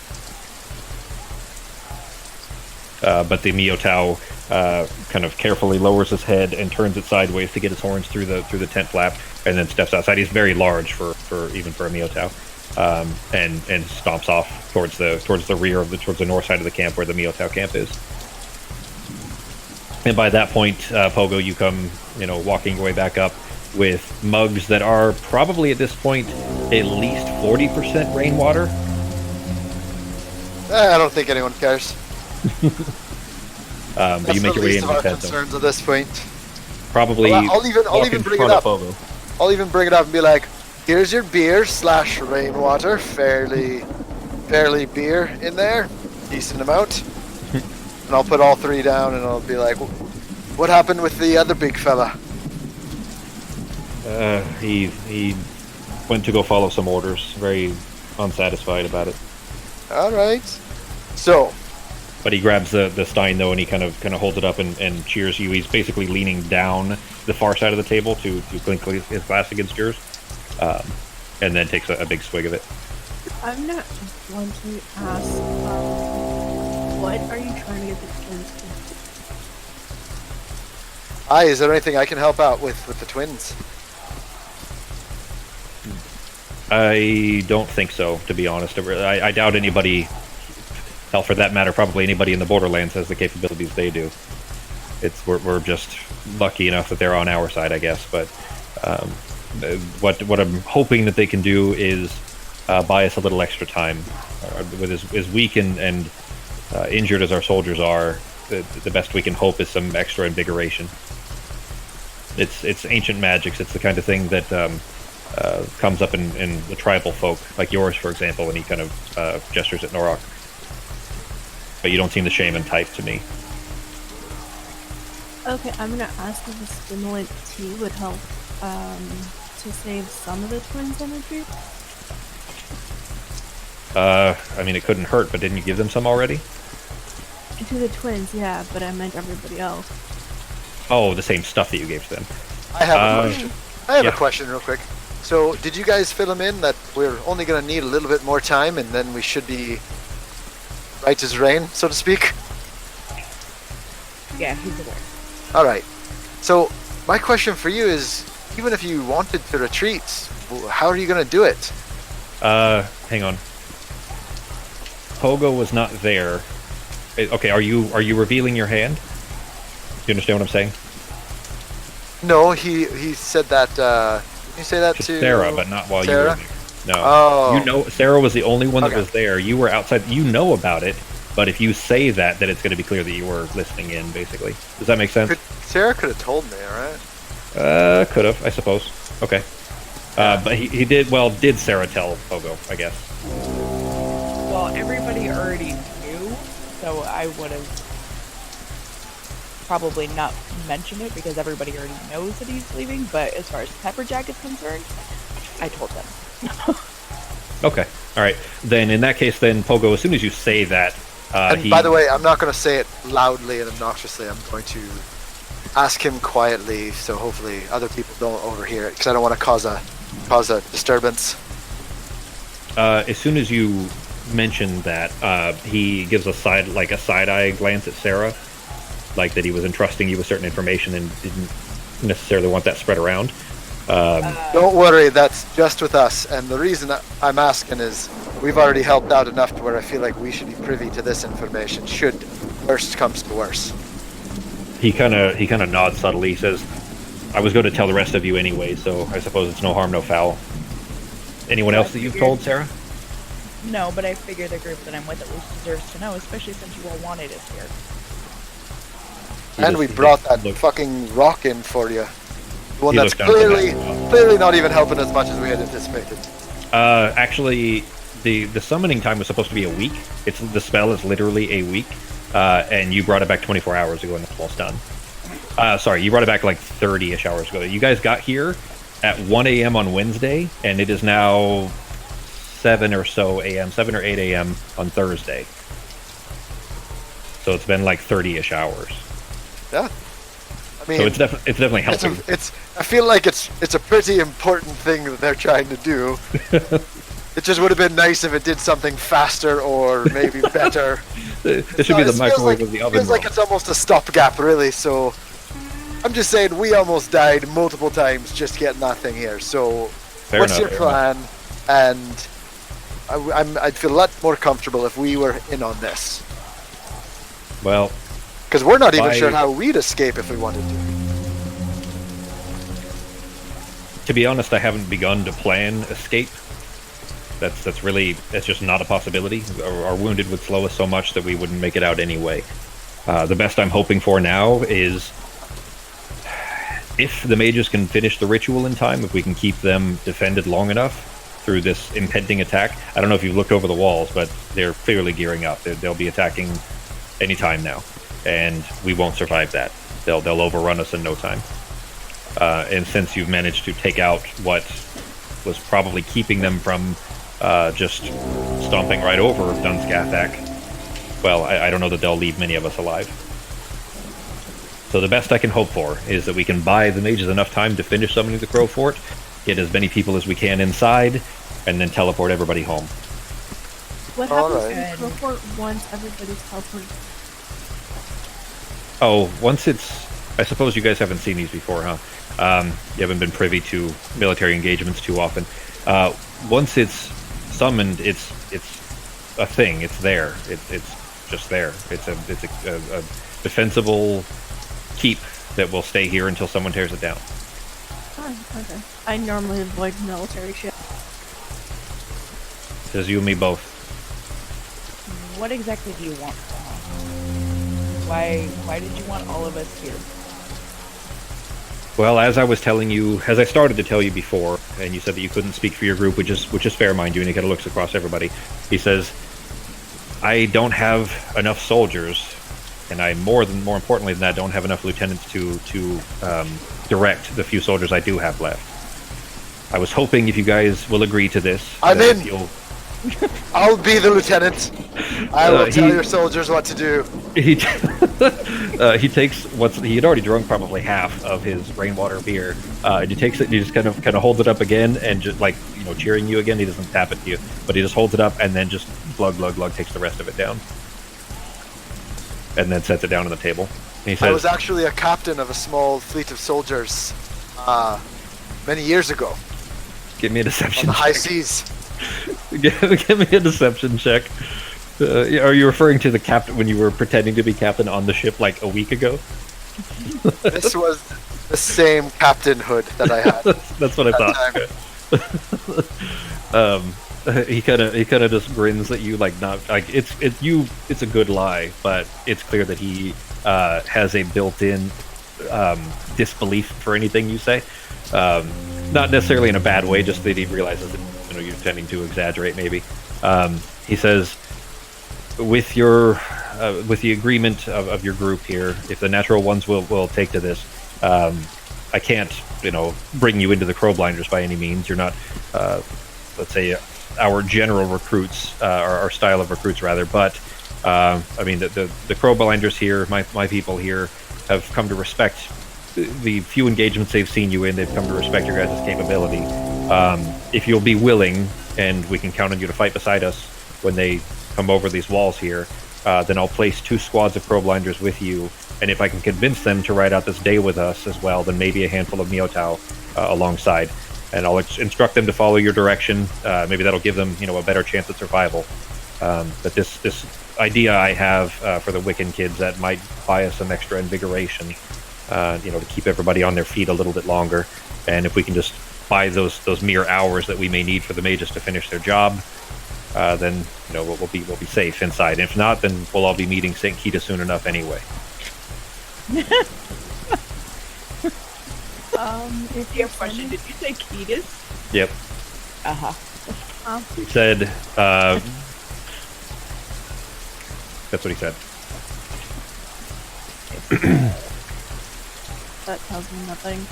I'm just gonna tell him if you want to do it that way, I prefer having people with more range because I'm gonna try and use plants to form a wall and spikes so that people won't want to be stepping in that. So Well, my sapper squads are already spoken for, but as far as range, every crowblinder has a bow on their back. okay. And who he was referring to, by the way, everybody would know this because of the vast erudition. So you guys, so I still never finished that write-up for you guys. Basically, it's been almost a year at this, it's been 9 months or so at this point. Before this, a thing happened that everybody learned about all at once. It was broadcast into the brain of every intelligent creature on the planet. And one of the things that you learned during that is that one of the people who managed to fight off the bloodless cosmic entity that you guys had seen in Bottle's journal that he'd referred to, one of the people who had helped to fight him off made a deal. He was about to die at one point and made a deal with essentially death. And he is kind of contracted for a while to act as the Grim Reaper. And that's who St. Ketis is. That was Ben's character from the previous campaign. Okay. So basically, and it's not, I say Grim Reaper, but not in the, skull and cowl and scythe kind of a way. This is basically just, you guys know what Valkyries are? Yes. Justin? Eh, kind of. So, in Nordic myths, basically, when somebody dies, they're these angel types. That's where Christian angels came from, was myths of the Valkyries. But anyways, these angel type things come down to their soul and take their soul to heaven. To Valhalla for them. Yeah, Valhalla for that. Yeah. And Ketis is essentially that. He's like comes down, grabs your soul, takes it to Crow's Thicket. Cool. Anyways, so that's what he says is that, if you guys will put some crowblinders and some Miotau with you, with the intent that you try to keep each other alive as much as possible, because he doesn't have enough lieutenants left. In fact, the only one that you guys know is still alive is Samson.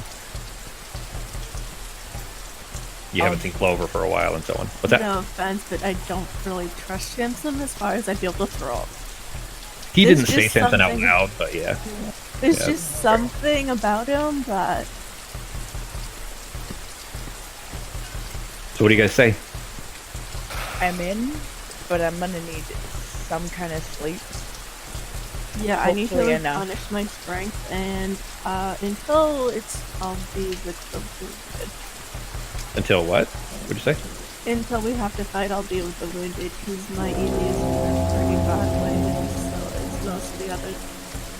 He says, by all means, get as much sleep as you can. I'm sure you'll know when the fighting. Alright, where do you want us to go? Do you want us to come straight to you after our rest? If you're not awoken by something else before then, please. No, I'll give you an assignment as soon as you're awake. Alright. What's that, Fox? I'll also make a batch of tea and bring it to the mess hall.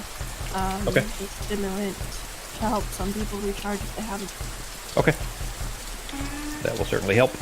I Then you would guys- like to go find Samson. He may be difficult to find. It might take you some time. How long do you think it would take me? Well, it depends on your role, basically. Tell you what. Yeah, I will spend Up to? 20... I'll spend up to half an hour to find Samson. Okay. Give me a survive. Well, shit. If you can make a reasonable excuse that is anything other than intelligence, which unless you... Actually, you could still get half, so let's make it survival check. That's fine. Okay. All right. You actually rolled really well, so... you have to ask around a little bit, but you find a very wounded crowblinder with an eye patch over one eye it's still bleeding out from it, and whose left arm doesn't appear to be working. His shield arm does not appear to be working. It's just is just laying it aside. But you ask him where to find Samson, and he kind of looks over to the side. He doesn't say anything. He looks down at you, but looks up to the right and kind of gestures with his face, and he's pointing to the southwest, basically where you guys were previously when you had the crowblinders there with the trebuchets. Okay, so I will go to the southwest. Okay, you make your way there, and Samson is in the middle of a squad of crowblinders, and he's obviously talking to them, trying to psych them up, like Braveheart speech type thing. Sure. I don't want to interrupt. Is it going to be a long speech? Can I tell from the outside if this is going to be going on for a while? Just for the sake of simplicity, we'll say that he's wrapping it up. All right. After he wraps up, I'm going to be very obnoxiously in the background. Yeah! Woo! That guy! He turns and looks at you and just scowls, recognizing that you're there, but just this awful scowl. So afterwards, I'm going to make my way up to him, and I'm going to say, I need to speak to you. It's a matter of some importance. And I am going to tell him that I'm going to be honest with him. I'm going to tell him that I was coming to talk to Pepperjack about what we had just, that little rescue mission we had just pulled off, and I overheard you talking to him. And it didn't seem like you were happy with his decision. And I need to know what kind of magic he's planning on doing with those children. He is not gonna. It's clear. You see the kind of anger dawning on him that he was being listened to or overheard. So you're gonna have disadvantage, at least for some social skills. Let's say here. All right. Listen. I think it would be better. You've worked with us for a while now. You know what our group's capable of, and we have some other options right now.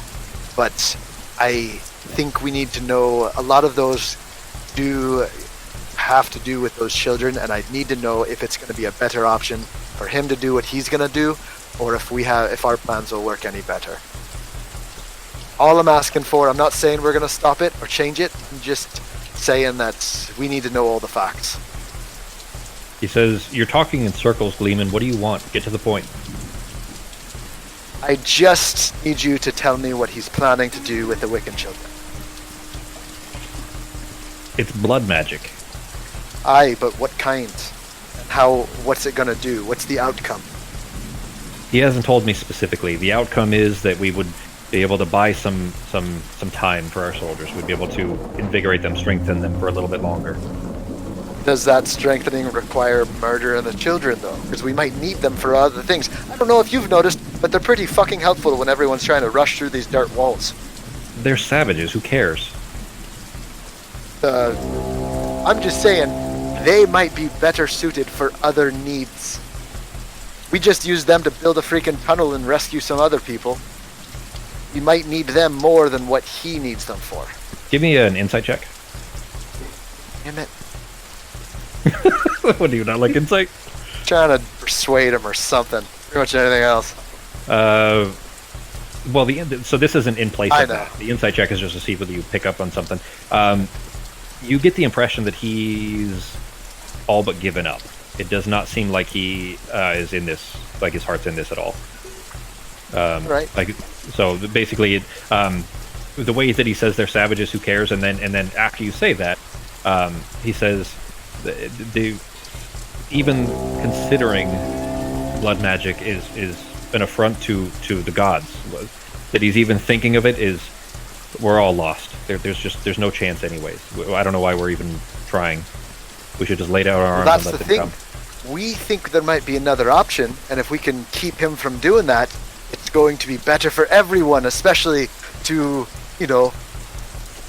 gods. They're probably going to be happier about it. But I just want to know what he's planning. What specifically, if you have any more details. If you're asking since you mentioned, if you're asking if I think he would hurt the kids, I don't think he would.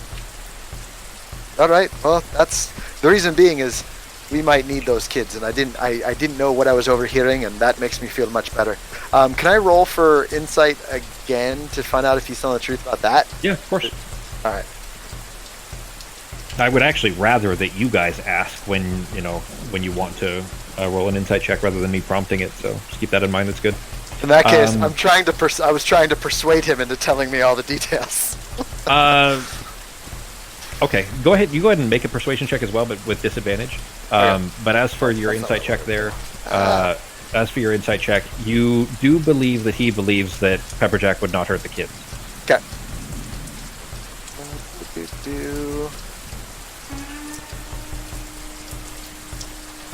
You got a natural 1. Neat. Got a natural 1 plus 11. So like it's a huge modifier, but it's a natural 1. You actually dropped a 5, so even if you had 5, it still wouldn't have been that great. Yeah, he. It seems like he's kind of shut down. All right. And in fact, actually, I would tell you too that the if you were to listen in on the pep talk he was giving the crowd, it may have been. I probably should have let you have some of that. It may have sounded slightly mutinous. Oh boy. All right. Yay, religious freaks that end up not liking other races. It's crazy, right? Since you say that, Fox, Pogo's the only one here, but I will tell you too that Pogo, and just in his worldly travels and so on, sanguimancy is often frowned upon, but mostly because it's icky, not because it's sacrilegious. It's not. It's just another form of magic. It's primal. Yeah, I just wanted to make sure we weren't sacrificing 2 children to some okay, so god. specifically that now, not necessarily. It doesn't necessarily need to be anything of the sort anyway. But let's say the practice of it. Obviously, Samson and in his faith is very much against it, and some specific faiths probably are super against it. Too much, Generally, yeah. But it isn't necessarily. It's very much frowned upon, and it's one of those things that everybody says you'll go to hell for, type of thing. The equivalent of hell, which is called Avernus. But anyways, it's not.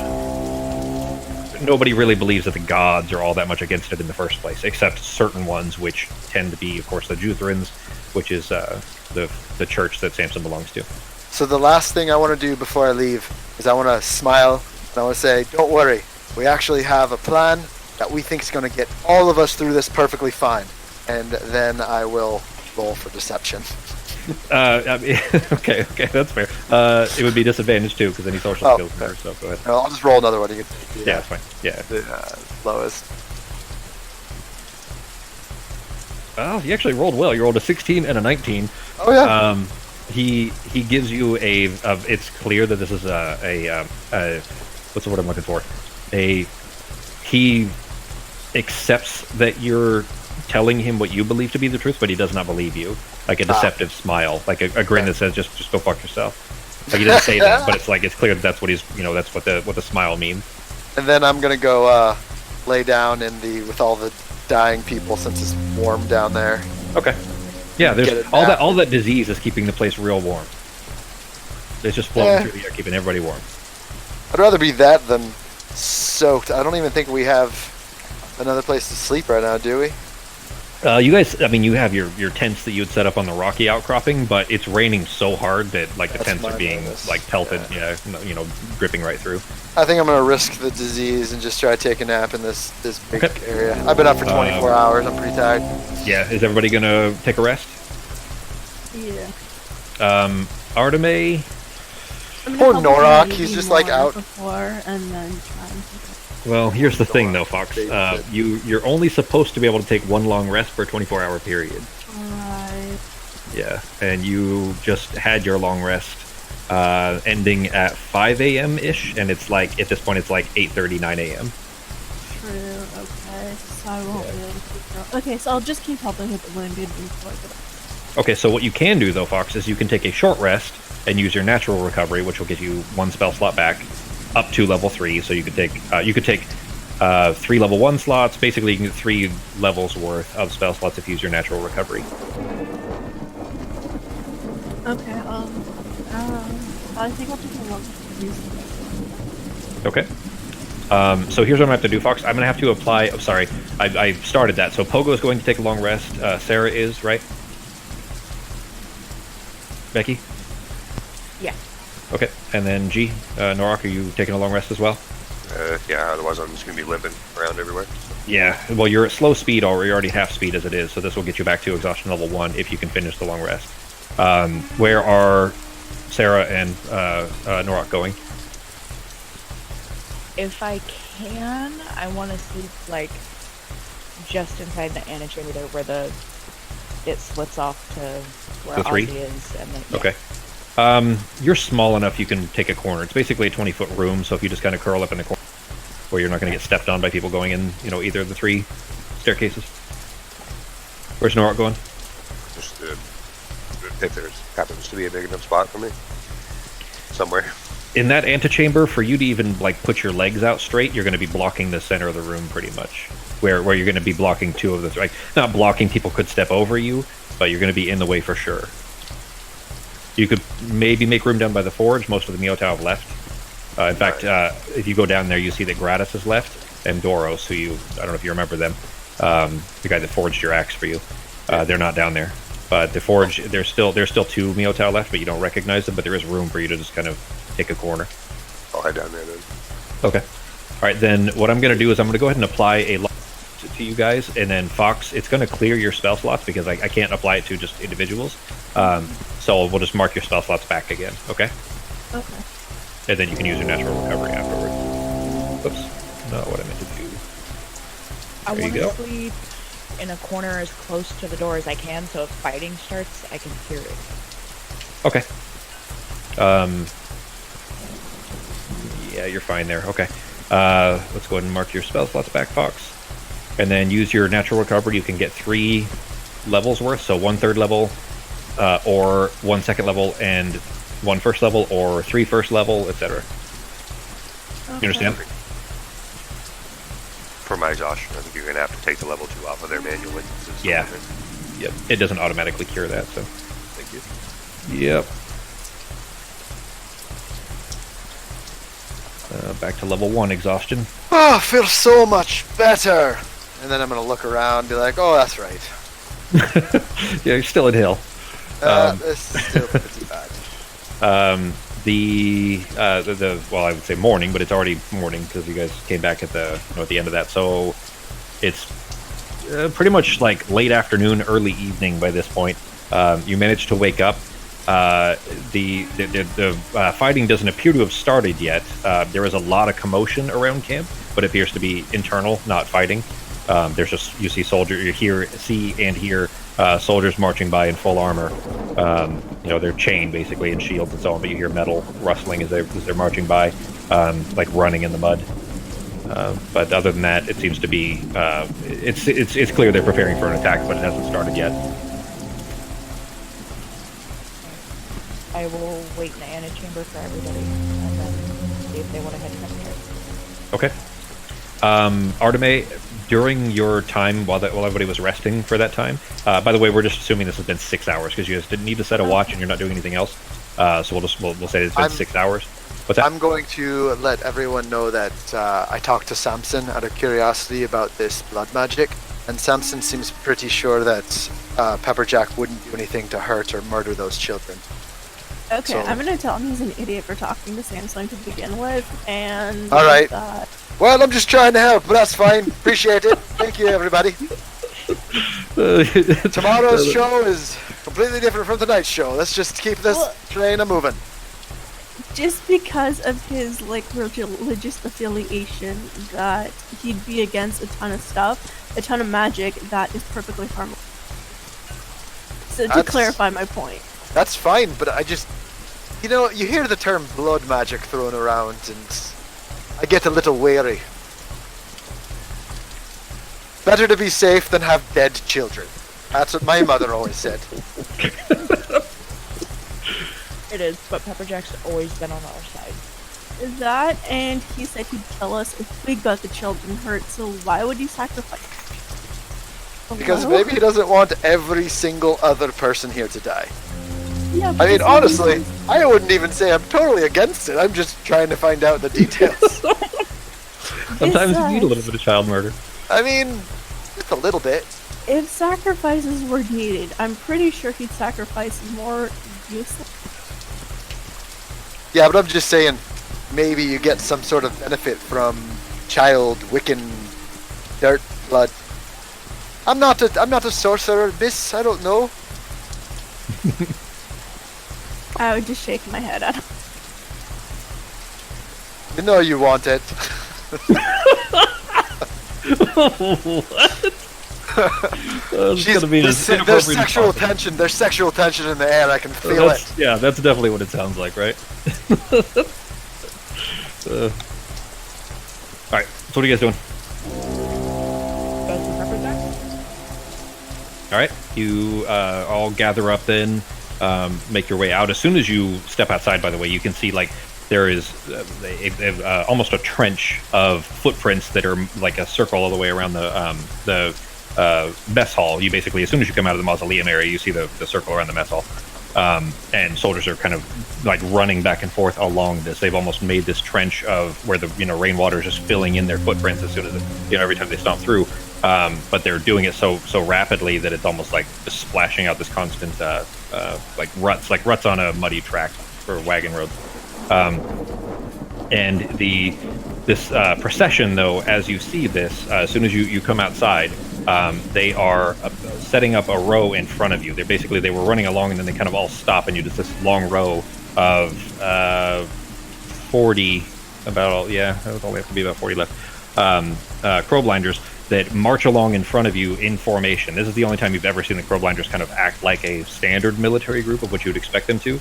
But they march along this rut that is between you at the entrance to the mausoleum and the mess hall, and then they stop and they turn and face you, and they're all just standing there holding their shields like a phalanx almost. Facing us, and we're inside the mausoleum? You're just exited the mausoleum, yeah. Okay, so we're on the outside. Yeah. They're facing Fantastic. you as you've just stepped out. Is there I know they don't have a lot of lieutenants. Are there any lieutenants that I can see in the general area? The leader? Nope. No? That's probably the troops that are supposed to be following us. I know, but, it would be nice if someone specifically said that before just wait till they come out and then just face them. Don't say anything. Are you guys talking out loud? No, this is my own dialogue. I just do it in his voice. They're probably protecting all of the injured people downstairs and the mages that are from the crow board. See, my guess Is would be anybody that saying any of this out loud? No. We're just going to look at them, and then I'm going to keep going back up to Pepper Jacks. But my assumption is also, after seeing this, that they are there as the last line of defense for the crucial area that we need to defend should we need to. Well, as you guys are standing there, like just staring at them and like awkwardly kind of starting to sidle away to get out of the way, the one that's basically the closest to you, basically the man that's in the center of this row of 40 or so soldiers, like he's holding his sword in one hand and his shield in the other, and he kind of just opens his palm, just holding the short sword and where his palm is open, and he kind of just gestures at you like waving you to get out of the way. Like for you guys to hurry and move, get out of the way. Okay. I'm gonna go to the mess hall and bring a second batch of tea. And, Okay. Yeah. All right. What is the time for the tea? How long does it take you to brew it? It depends on if I have part of the ingredients ready. We'll say that you've had okay. I think it was half hour, right? Yeah, I think 30 minutes. I would have Okay. brewed one before and then helped my easy and then brought another one back. Because, Okay. So I would have brewed one at halftime and one at full time, which would have taken an hour. Okay. I'll say that you have enough that you can spend 30 minutes doing that. Which, I mean, if you're stopping in the mess hall to do that, the rest of the group is going to Pepperjack? Yeah. Okay. You hear behind you, as you guys are kind of going around the mess hall, you hear the soldiers, the ones that are just lined up, moving again. You just hear the kind of the metal clanking and marching type sounds as they're clearing around in a formation of some kind.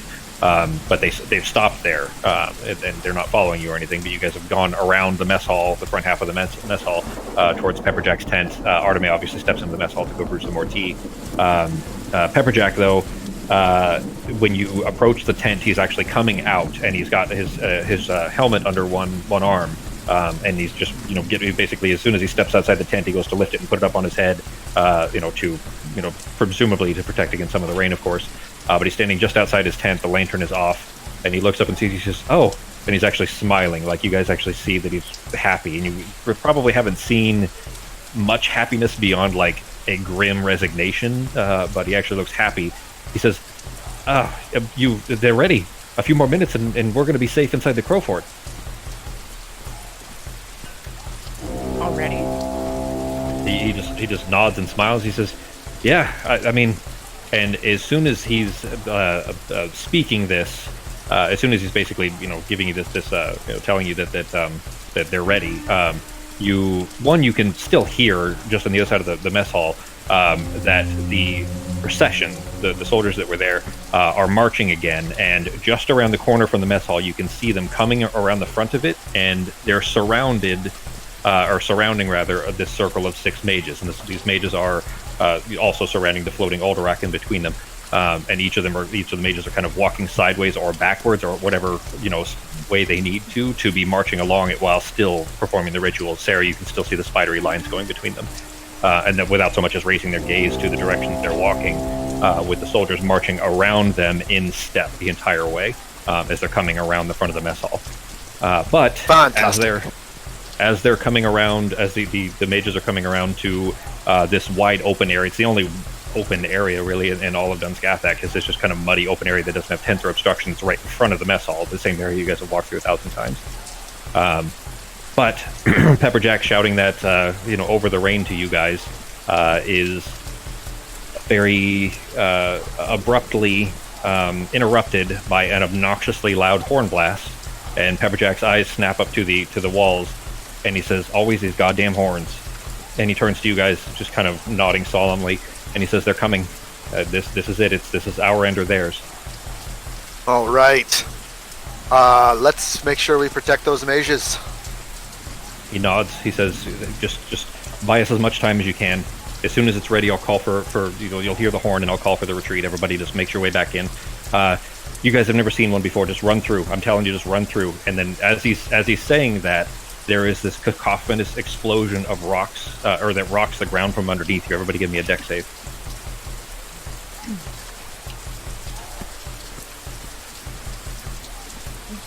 I'm guessing I don't get advantage on this one because I wouldn't have known that an earthquake's going to happen. It's not an earthquake, and because of the specifics of it, you would get advantage. You would get your normal danger sense advantage on it. So go ahead, G. No. So above all else, we gotta protect those mages. Alright, can I use my ring instead? Good enough last time. Yeah, you know what? Yeah, go ahead, G. Yeah, even with your advantage, you did not get a good roll. I'm gonna say ouch. Oh shit, you got a natural 1. Of course you do. Wait. Wait. Oh, jeez. Did Oh shit, she? yeah. Yep. No, And it was within range of you, so. Yeah, and I can see her. As much as Arteme and Pogo may not get along very much, Pogo can save Arteme from those natural 1s pretty regularly. I want to get along. We just have a difference in opinion. That doesn't make me hate. Oh, I didn't mean hate Sexual. it. It's all sexual tension. That's pure tension. You Yeah. could cut it with a knife. You can go ahead and re-roll, Arteme. Does it take one of your inspirations to do that, Justin? Nope, but I can only do it 1 per turn.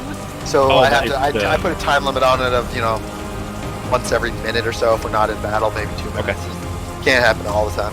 Well, that's good actually, Fox, because that actually saved. That was very much the difference. It was an 18 you guys needed to beat. So Sarah is the only one. Honestly, would Sarah have been on her broom having to go through the mud? I would assume that she shouldn't have been, but I should have said it.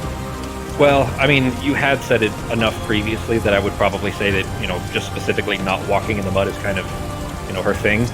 So I'll benefit of the doubt. I think she probably would have been on her broom anyways. So I'll go ahead and just say that you were on your broom, but all of you, this explosion that rocks the ground out from underneath you, you see the tent behind Pepperjack is immediately blown backwards. All the tents nearby are blasted back the way that like a bomb blast would. Like all of you, even though you guys are shaken off, not down to the ground, but off your feet slightly, you have to kind of catch yourselves. It's like a scene from a war movie where like a bomb blast or a grenade goes off, and there's like this dull sound, and the world is slow for a second. You all steady yourselves, getting your feet back under you. The command tent is just like destroyed backwards from you, leaning to the point of collapsing. Pepperjack pulls himself, it pulls one knee under him, which is Arteme and Sarah. You guys recognize this previously wounded knee, by the way. But he uses it to kind of brace himself, and he stands back up and kind of squeezes his eyes shut and shakes his head before looking. He says, just go to the walls. Just buy us as much time as you can. Aye, now you get to see all this lucky favor that we've been getting. Also, Sarah, ever the princess, Huh? on the broom all the time. Don't get muddy, Sarah. I missed that. What? Sarah I the said princess? Sarah always the princess. Oh. Not wanting to get dirty, or Yeah. like even when we were hunting. Well, I she's, don't mean this in a bad way. I'm just meaning it. Yeah. And her yeah. background is noble, though. Like that's Yeah. she specifically is a noble woman, so that makes sense as far as narratively for her. Hi, Sarah. You mind if I jump on there so I can take a look around and see what's happening? Sure. All right, I'm gonna get on the broom with Sarah. Okay. Then you hop on the broom, Sarah. Do you lift up at all? Yeah, how tall is the wall? 12 feet ish, but they're kind of sloped downward a little bit. You can almost see over it. Well, I'll tell you. You know what? Actually, everybody can kind of see this because so you don't even need to worry about the broom. You guys see the wall to the southeast has been all but obliterated. Its rubble and mud are just blasted away in all directions, leaving behind a crater that is about 30 feet across that is already beginning to fill with rain, becoming this kind of muddy pool. Albashar and Becklights are pouring in through the gap in the wall with screams and shouts and these kind of battle cries that are drowning out this constant thrumming of this pelting rain. And behind those swarming bodies of the Legion, though, is a gargantuan dead giant, expressionless, just plodding forward, dragging behind him with one hand. He's just dragging this great club that is just basically a massive oak tree that he's stripped, yanked out from the ground and stripped the branches off of. And then floating on either side of him, on these purple arcane discs about 15 feet or so off the ground, are two Vabian mages. One of them appears to be directing the giant, and you're coming towards you. It's clear the giant threw something that just destroyed the wall and knocked everything back and almost knocked you guys off. And you said the mages are on floating platforms? They're on these kind of purplish floating discs. How big are the platforms? No, they're 5 feet. They're basically just under their feet. kind of like my pole. It's similar, except they're actually walking on theirs. Would my halfling ability allow me to be in that same location as the mage? If you were underneath them, yes. Yeah, They're so like I 15 could. feet up. Okay, but like I could be on that platform with the mage, right? It would be tough. Okay. Like I mean, even from this, you're pretty far away. It'd be tough to stand on it without falling off, because you could basically be a hostile person and trying to share the same space, which you kind of can't do. But I mean, if you could find a way to get them off I'm of it, just maybe. thinking like, man, how annoying would it be to have like a halfling like holding onto your leg while you're trying to control this fucking flying disc, try to and yank trying to him off. cast spells and control a Yeah. fucking giant at the same time, and like you couldn't get attacked by anyone else because you're just right next to this mage. Yeah. All right, I'm I don't sharing know you if the map. anyone could tell, but that might be my plan. All right, let me know when you have the map. What's up? It is a very ugly map, guys. I tried to make it somewhat interesting, but it is basically just a giant muddy battlefield that has been pretty cleaned out as far as trees and everything. And I've already described that 1,000 times, so it's hard for me to, Sure. justify fitting in like interesting terrain for you guys to fight on. But that is what you guys are seeing. There are squads of. So narratively, you guys we're just to buy them time. You rush out of between the walls there. That you guys rush out to where the soldiers that are waiting for you are, where Pepperjack has told you that the Crowblinders and Neotau are behind some rocks, basically trying to get a little bit of cover. You see a few squads of Becklights in front, and then here are the mages that you see floating off to either side, and then there you go, the giant. Do the Becklights have swords and bows? Yeah. Okay. Yeah, you guys have fought Becklights before. I would They're- I would like to tell Seraphina of my plan to try to attack one of the mages and get on their floating disc. What does Seraphina think of that? If that's what you want to do, I'll get as close as I can. Let's do it. I'm feeling crazy today. Everybody give me initiative.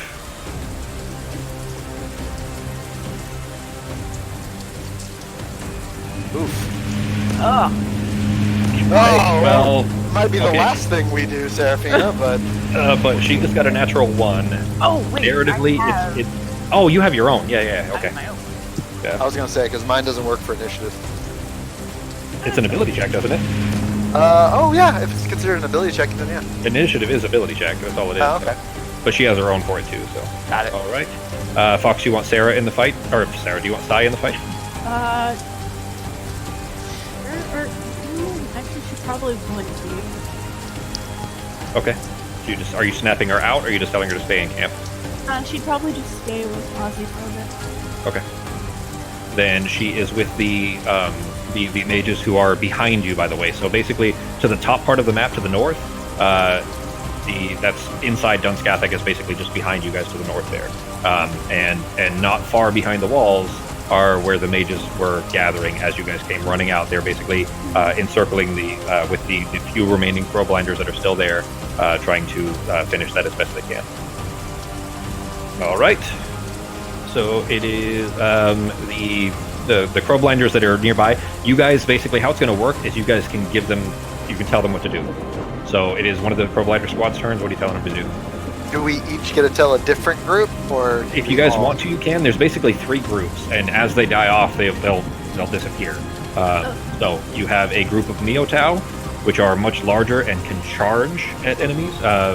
Everybody other than Pogo, you guys remember having a group that would charge previously when you guys had a fight on Sodden Field, the Battle of Sodden Field. So basically, the Miotau that can charge or use melee weapons to tear through. Everybody gets 3 attacks. All the squads get 3 attacks. And then the other 2 squads have bow and arrow that they can fire at range, or they can do 3 melee attacks. Okay, I'm gonna tell all the archers to concentrate on the giant. Well, there's 3. Basically, for simplicity's sake, Fox, there's 3 squads, and you will, as their turn comes up in initiative, as each squad comes up in initiative, you're going to direct the entire squad to do one thing. Okay, so I'm gonna tell that squad to fire. Well, do we get to discuss this as a group, or? Yeah, you guys can decide that one of you gets Crowblinders B, one of you gets Crowblinders A, and one of you gets the Miotau, and then one person just doesn't have the special group. I think Norok would be better with the Miotau because if he's just gonna charge in with them, that would work out pretty good. I'm gonna ask one of the How do we, groups real quick, to attack the giant. how do we do the distance check with the arrows again? Hold down left and right click together at the same time, There we go. and then just do it again to delete it. Yeah. Everybody concur with that? Miotau go with Norok, so Norok would control the Miotau. Well, I mean, I say we go after the mages. Whichever guys- mages. Okay, so that's just that. Well, I'll tell you what. You guys can have like 5 more minutes of planning, and then we Okay. need to get into the what happens. So you guys, but I mean, narratively, this is all happening in a few seconds. So if you guys are planning to go after whatever, you guys can do that. But as far as who's controlling the 3 squads, who's doing what? Is Norok going to take the Miotau squad? Yeah, I agree with that as long I as mean- everybody else does. If they're longbows, they're within 120 feet of at least the Seardamen, the mages that are flying. Yeah. I'm gonna try to take out one of the mages. Yeah. Okay. The ground force, Then- they can get through all they want. Try and work on the mage, and then the other group try and work on the giant. Because if that giant hits our mages, The it's giants- game over. The giants are being controlled by the mages. Yes. So I mean, I don't think we're gonna take out the giant no matter what we throw at it. Yes, if we take out the mages, the giant should drop. Yeah. Should being the operative word. Yeah, but with they have to necromancy, be. You never know. I mean, I don't think we're gonna be able to do enough damage to the giant to make a difference. Personally. So just real quick, you guys can get back to the planning here. Then Norok is going to take the Miotau. Yes. Arteme wants to take the Crowblinders B, right? Yep. And then Sarah or Pogo, who wants to control Crowblinders A, as far as Sarah, directing. you wanna roll for it, Sarah? You can have them. Okay, I'll take them. I'll take that because they rolled a 6. Oh, that's true. Yeah, Sarah does have Shan. Okay. Alright. You rolled really shitty, but you could have them. Yeah, I'll take him. I'll take him. All right, then in that case, go ahead. Yeah, go and finish your planning. You guys have 3 more minutes. Okay, I'll concentrate on the giant. You guys will concentrate on the creatures that are floating up in the sky. Just trying to get a moving target that high, even though would be harder than trying to hit the giant. Do I got time to put on some oil and darkness before they get here? How long does it take to apply? What does it say? Let me see. I think it's like 10 minutes. I think it lasts a while, but I don't think it takes 1 10 minutes minute. to apply, does it? 1 minute to apply? Yeah. I mean, it's basically your first turn would be spent applying it, I'll tell you. Like, basically, if you started now, then if you skip your first turn, then yes. Okay. You want to do that, or are you going to... Yeah. Still have, all right? I'm gonna go ahead and so just do I hit the effect? Yeah. Okay. And then I got mark it off. So I got 4 now. Okay. Right. You guys can go on with your planning. Well, I say stay cover and then attack the backlights via arrows, and wait till the mages get within range of arrow attack for my group of Crowblinders A. Crowblinders A, that's what we're doing, all right? They shout and cheer and kind of fists in the air and then pull out their bows. I didn't send Shan after the giant shielding that I do much damage, but she can at least do something. Annoy the shit out of him at least. If Shan can rip like a foot off, maybe we can slow it down. This, I mean, she wouldn't be able... Okay, she probably couldn't get her mouth around a toe. That's how big this guy is. Cool. Oh, in fact, actually, I have... hang on, I had a... You guys can put this... you want to make that your back? You don't need to, of course. Oh, but neat. But you guys can... If you click the arrow, the top right corner, you'll see a little upwards arrow pointing up. If you click that, it'll make it like your background just for set dressing there. You don't need to. It's up to you. Oh, neat. But here's the... This is the giant. Very angry boy. Is he actually wearing metal armor, or is that just for the thing? It doesn't. Okay, so the metal is just a picture. Got it. But he actually is covered in plates, but it doesn't look like metal. Okay.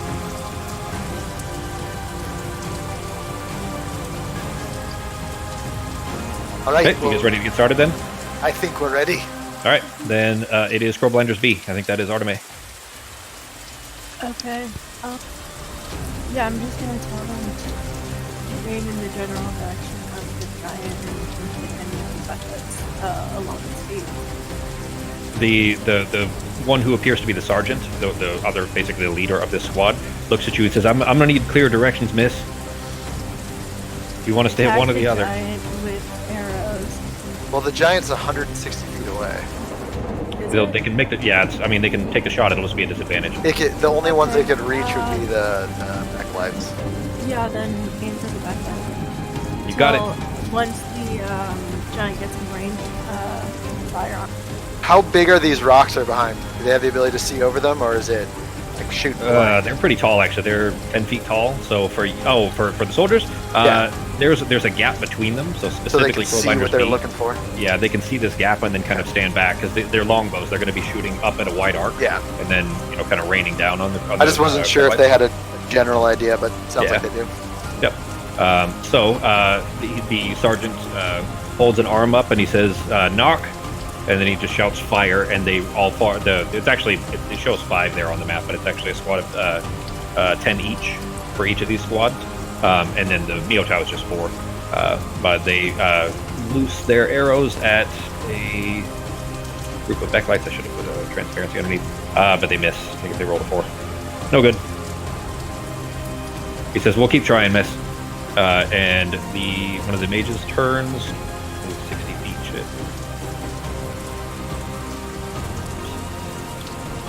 I'll tell you too. It's quite a distance, and through the rain, you're probably not able to get much of an idea of how they're garbed. But one of them doesn't look to be a Seertum, and the other one does. Damn it! That freaking arrow! I get to the number. I forgot to check my spells. I took. Oh, did you change your prepared spells? Go ahead. Yeah. No, I just changed the spell slots I got back from the natural carbide because I thought the spell was going to be a level 3, but it's a level 4. Gotcha. Okay. Yeah, you can switch them around. That's fine. Since we haven't since you haven't had a turn yet, basically that's fine. So there you go. Okay. This mage looks like the one that you guys fought outside. It wasn't a Seardaman. It doesn't appear to be. But comes around the corner here, and oh, you guys could also move yourselves. By the way, I just put you at the top there. So if that's where you guys would be, that's fine. Otherwise, you guys can relocate yourselves if you would prefer. So I would probably ask Sarah if we could flank them more to the side and raise a little off the ground, so we're a little harder to hit. Maybe 20 feet side. Which way? See if to the east. Okay. Sarah, you would agree? Yeah. 20 feet's almost nothing. 20 feet is like right on the other side of the Well, world. 20. Oh, then how about? It's a big map. You want to go like 40 feet over? So like another 20, 25 feet. Yeah. Sarah, you agree? Yeah. So we'll just this way we can kind of see the battlefield and maybe outflank something. How high up, Becky? 20 feet high. Okay. Ooh, All right, then you're pretty much eye level with the mage that's here, but he coming around the corner. Well, around the side of the mage, he does not appear as giant as the other one does. The other one is a Seardaman. This one just looks like a Babian mage. But he looks over, sees the two halflings on the broom there, and is going to magic missile you guys. oh shit! Sarah, you can immediately recognize that it is magic missile. Can I use the rod thing? I forgot to look over what the limitations are for it. It's got to be. Basically, it couldn't be something you could use every turn. You know what? Tell you what. You did not say that you pulled it out yet, and it will mean holding the broom in one hand and the rod in the other. So, how about we do it this way? We'll say that you're pulling it out now. He's still going to get this shot off, but at least for future ones, you can. Okay. All right. But because I forgot to put in the level limitations so that it works similar to counterspell. Otherwise, you could literally like an 8th level spell, 9th level spell, you could just absorb it in the rod, which would be a little overpowered. Like even counterspell, you have to roll for. So, anyway, Yeah, I know and that just hits, right? yeah, magic missile just hits unless Sarah wants to use her ability to stop it, but that's up to you. I cannot use counterspells too far. That's not the ability I'm thinking of. What? He's casting magic missile. Okay, it's too late. He's hitting you with magic missile. Yeah, I have no idea what you're talking about. He's only look through your spells. You'll remember. You used it before. He's blasting Sarah with 2 and Pogo with 1. They're only 1d4. He's just casting with level 1, so only 2 damage from that one, 4 damage from that one, Shield. and 1 on Pogo. It is shield. That's the spell. Which would have just. That's not fair. Yeah. That's not fair. Ben remembered, so. I But was that's just it. thinking shield would work since magic missile is an automatic hit. It's specifically like that's what you actually did it once before, and that's the only reason that I remember is because you specifically said I'm going to cast shield when somebody tried to cast magic missile at you, and it's like okay, so so the AC would still hit or whatever, and you're like no, it's specifically you take no damage from magic missile. Last sentence of it. Alright, yep, nope, I forgot about that. Alright. Oh good. All right, it's your turn. Okay. Let's get these mages. Alright, well... we Both can got move- blasted with some missiles that are just being pelted with rain and annoying magic missiles from this mage, still quite a distance away.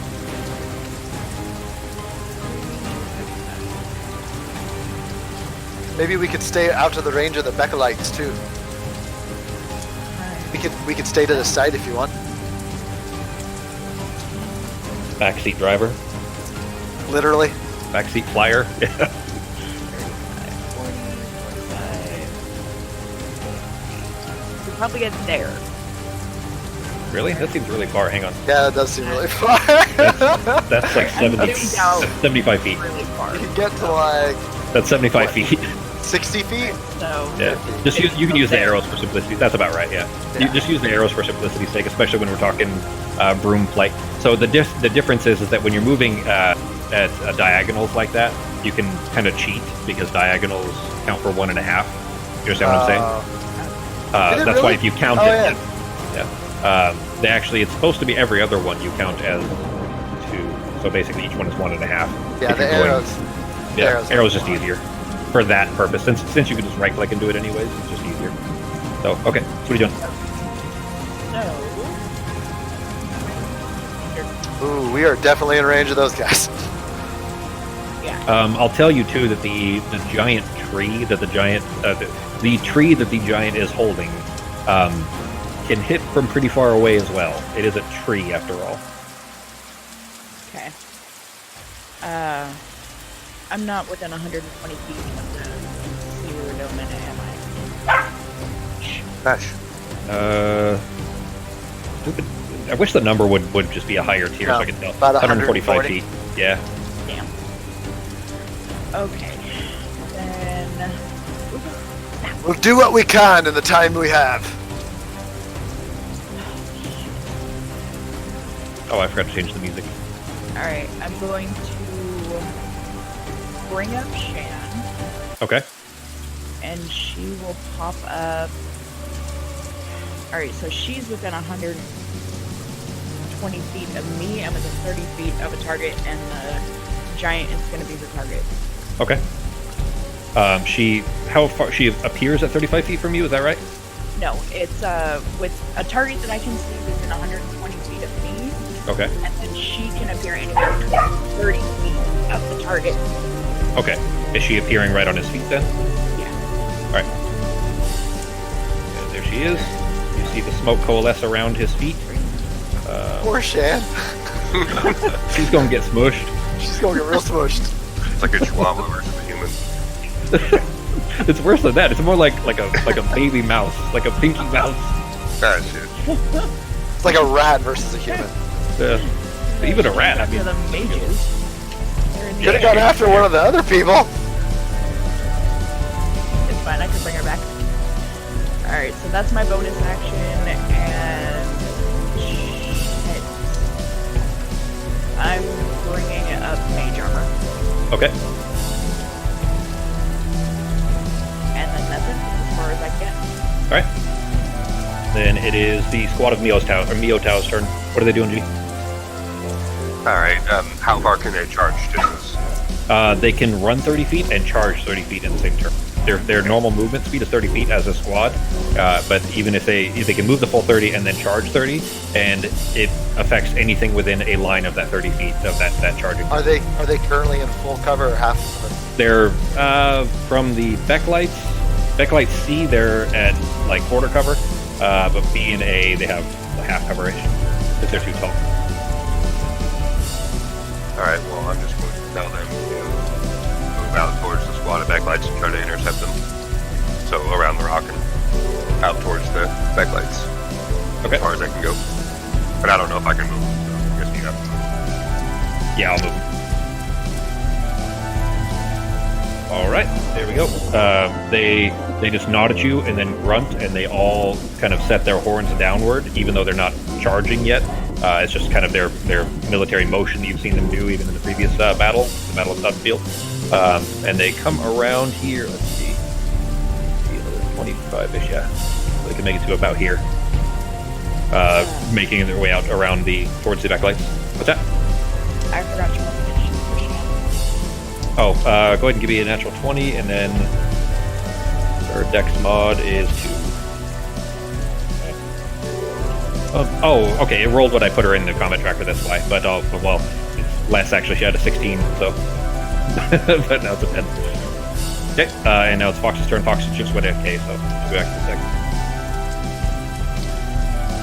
Oh, and I was about to whistle, but she's not here, so I can do it. Anybody recognize this song? Final Fantasy 2, isn't it? It's the Zeromus fight from Final Fantasy 2. Yeah. It's actually it's an orchestral version. You don't recognize it? I don't think I ever played Final Fantasy 2. Should I go back and play it? That's honestly Is it that's gonna be a one of the rough? classics that really holds up. No, Okay, I was gonna say, is it gonna be rough? Really holds up. No, So good. there's a remake that is really shitty, and that one's not worth playing because it looks really bad. It was for like one of the handhelds. Sure. But Yes, the original, probably. I think it was like the DS or the 3DS or something. And that one just doesn't look very good, and the 3D graphics don't hold up at all. But the original sprite, like, just put it on your phone and play it, on lunches or something, dude. It's really, really good. Just emulate it. It still holds up really well. Like, there was a bad translation, but the emulated one that you get, just get what's called the hard type version. get the hard type version, the ROM, and play that. The translation's much better, and it's still a really great game. It definitely still holds up. I actually played it again a few years ago. So. Okay, Fox, your turn. Okay, I'm gonna use Cyclo. Okay. On these. Such a great spell. I think that's my favorite fucking spell. It is the best spell. Especially for squads. Awesome. Let me grab your token for it here. Did I put it on my bar? I don't know. Thought I I think did. you said you were gonna try and put like the tokens on the bars. Oh shit! I did, and then I think I forgot because they're not in the folder where you can get to them. But here it is. What's the radius? Is it 20 feet radius, right? 20 or 20. I think it's 40 diameter and 20 radius.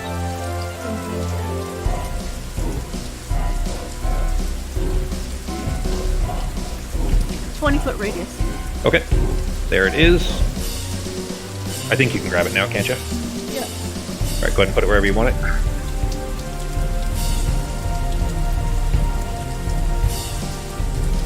Right there. Nice right under them. And when you first cast it, they take damage, or is it only when they move? I think it's. We haven't really clarified that. Actually, it doesn't actually say. It just says when you're in it, partly when you're moving because it's terrain. But the save on it is if they see it happening or not, but it doesn't actually clarify. Okay, that's just the save, yeah. So when a creature moves into or within it, it takes a duty for. So not when you cast it.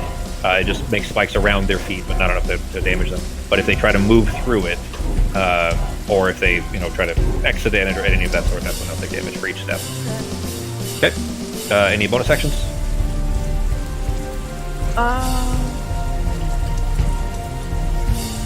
No. Okay. Then it is Shan's turn. She going bite? Yes. All right. Can she climb up its leg? Get to an eyeball or something? Well, she rolled a 2, so she misses. Oh. Yeah, 2 plus 5 does not do. You guys are off to a not great start. Pogo's turn. All right. So, if I talk to Seraphina, can I also move the broom? Can we move on the broom as one? No, or because is she that the would. only one that can control it? Well, it's not a matter of who can control it. If you guys, change, if you guys take turns or whatever, that'd be fine. The problem is that it can't move twice in the same turn because it would double the movement speed. Does that make sense? Alright. No, I get it. So that kind of ruins my plan, but that's okay. Yeah, So but you I'm don't have actually- flight or anything yet, do you? No. I don't think I get that for a long fucking time. No, it's got to be soon. It's probably level 4. So I'm gonna use my my bonus action to conjure my spiritual banjo. Okay. I just realized you never tried to identify that stone. No, not yet. I feel like I should have. It could have been handy. Oh wait, that's just my attack roll. Well, you do that as part of the attack anyway, so a 14, but you just have to... who were you trying to hit with it? The Davian mage directly in front of us. Okay. His AC... Let's see... just barely misses. Right. Let me throw the banjo on here for you, though. There you go. Thank you. Then I am going to...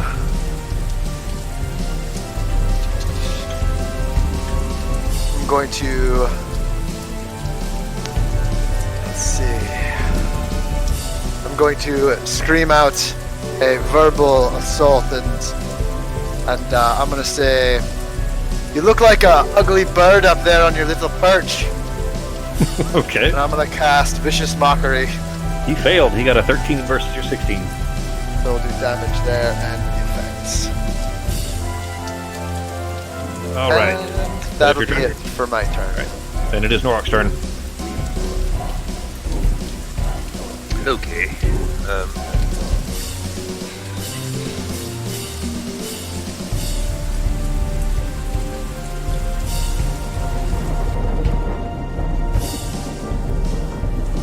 There we go. I might as well dash since I can't. Well, actually, let me see. How far away are those idiots? From you, hang on. About 70 feet. Yeah, 70 feet. Alright. Well, you were supposed to waste your first turn using the oil anyway. Oh, yeah. So, I mean, you could still dash. Okay. It would just be item interaction, so you could still dash and then spend the rest of your turn fine. flying the poison. Okay. I'll tell you, too, that it is in the rain, so it's probably not going to last the full 10 minutes. Okay. But you may not survive 10 minutes anyways if it took that long, so maybe it'll still be fine. Alright, well, it's a 1 minute thing. Doesn't it? I think it's supposed to last 10, isn't it? Or is it only one? Oh, no, last 10, I'm sorry. Yeah. So, okay. But hopefully, 10 minutes on this thing. Giant will kill us by then, so. Was that full 60? I think it was 80. Oh, no, it would be 80. Right? Yeah, okay, Yeah. never mind. So I think I probably got a couple more then. Yeah. Yeah. That looks better. It looked too short, Okay. the previous one. Okay. One of these squads of Backlights who is just in the outside of the kind of circle where the mud is beginning to turn into ice crystals under their feet. They are going to. There's a yelp and a shout as they come away from it. Fox, go ahead and roll on Backlight C once. They can make it to here. They're just on the outside of the radius, but they were inside it just slightly. So there you go. I mean, they're clearly bleeding from the ankles and the calves. The Backlights, by the way, are dressed in what you expect, like ancient Roman / ancient Egyptian attire. They're not well dressed for rain and mud. So sandals Pretty much sandals, yeah. So like they're pretty much bare calves and everything. in the flippy floppies. Oh goddamn!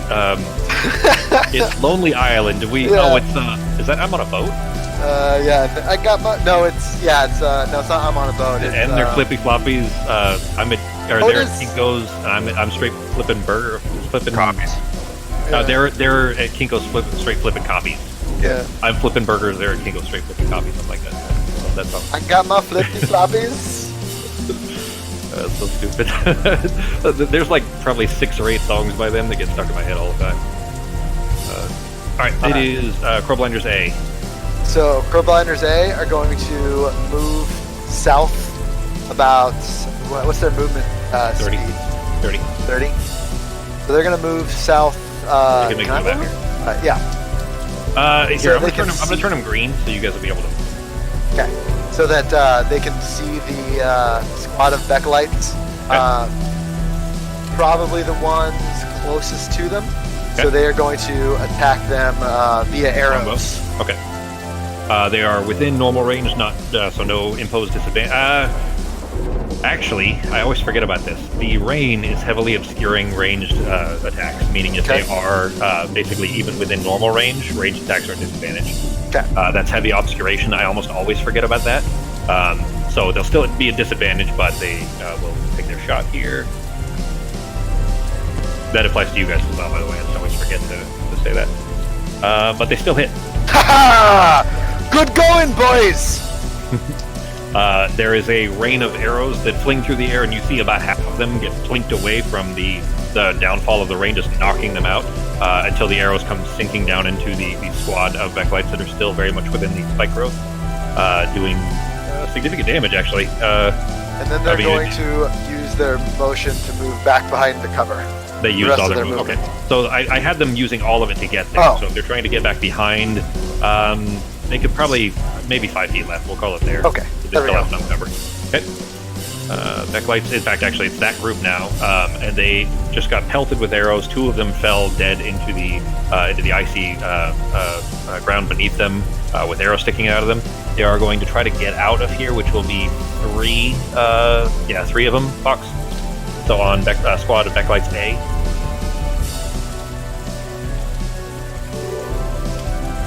I can make it as far as there. They are lowering their shields into phalanx and kind of rushing towards the Miotau. Okay. Oh shit! It did. That's 5 though. Is it supposed to be? Hang on. Because you said 3 casts it, right? And it's 2d4, so... Okay. Well, then it should be 1 more D4 on there. Um, Roll one more D4. Yeah, for each step, because there's 3 steps, so I mean and 3 times 2 is 6. Watch out for that growth. I think that was a dog-shaped growth. Yeah. Roll another d4 for me, Park. Just pick up the d4 on the dice. There you go.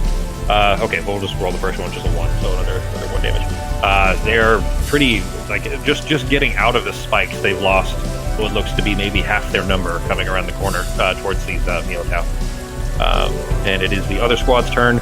They are similarly going to try to back their way out of that, which is going to be 2 for them to get out of it, just till they get here. So go ahead and roll 2 times on Becklight's B Fox. And they are going to, they lean back. The 2 in the front hold their shields up, and the others all pull out their bows and are going to take a shot towards Norak / Meowtao, but just for fun's sake, because it wouldn't be, if it's just all NPCs versus The NPCs. poor Meowtao! But disadvantage, of course, because they are flying through the range, just the same as you guys. For a 16, which still hits G. Shit, you didn't rage, did you? What did you use your bonus action to do? I figured that was my item interaction, so I didn't rage. Otherwise, No. Item interaction's free. well, I didn't. Okay, I didn't know that though, so I don't know. Because I would have, but I thought that was my. Go ahead and put your rage on, because that's just regular physical damage, so it'd be cut in half. I assume that you had raged, actually. Item interaction is free. 1 item is free, so it was taking up most of your turn as far as your action was concerned. Yeah. You still have your bonus action. So. Well, I just know that I dashed was part of my action too, so I didn't know. Yeah, that would be your action. Would be that's fair. We'll still. I think just running while you're putting the thing on would be okay narratively. Okay. While you're kind of smearing the rag on your axe, and then raging on your way out still makes sense narratively. I think we're okay there. I'm angry, so Alright. that hurt, but, that's just how it works. Yep. I was really angry at the time. Yeah, it was. All right, so the Seardaman's turn. 60. He can't get super far. On his little magical disc. Yeah, he's still floating. There's actually a little kind of river, basically, like it was a dry riverbed that is just muddy. But that's what he just crossed over. So you guys see that on your map there. In case you guys get close to it, that is very harsh terrain because it's all muddy.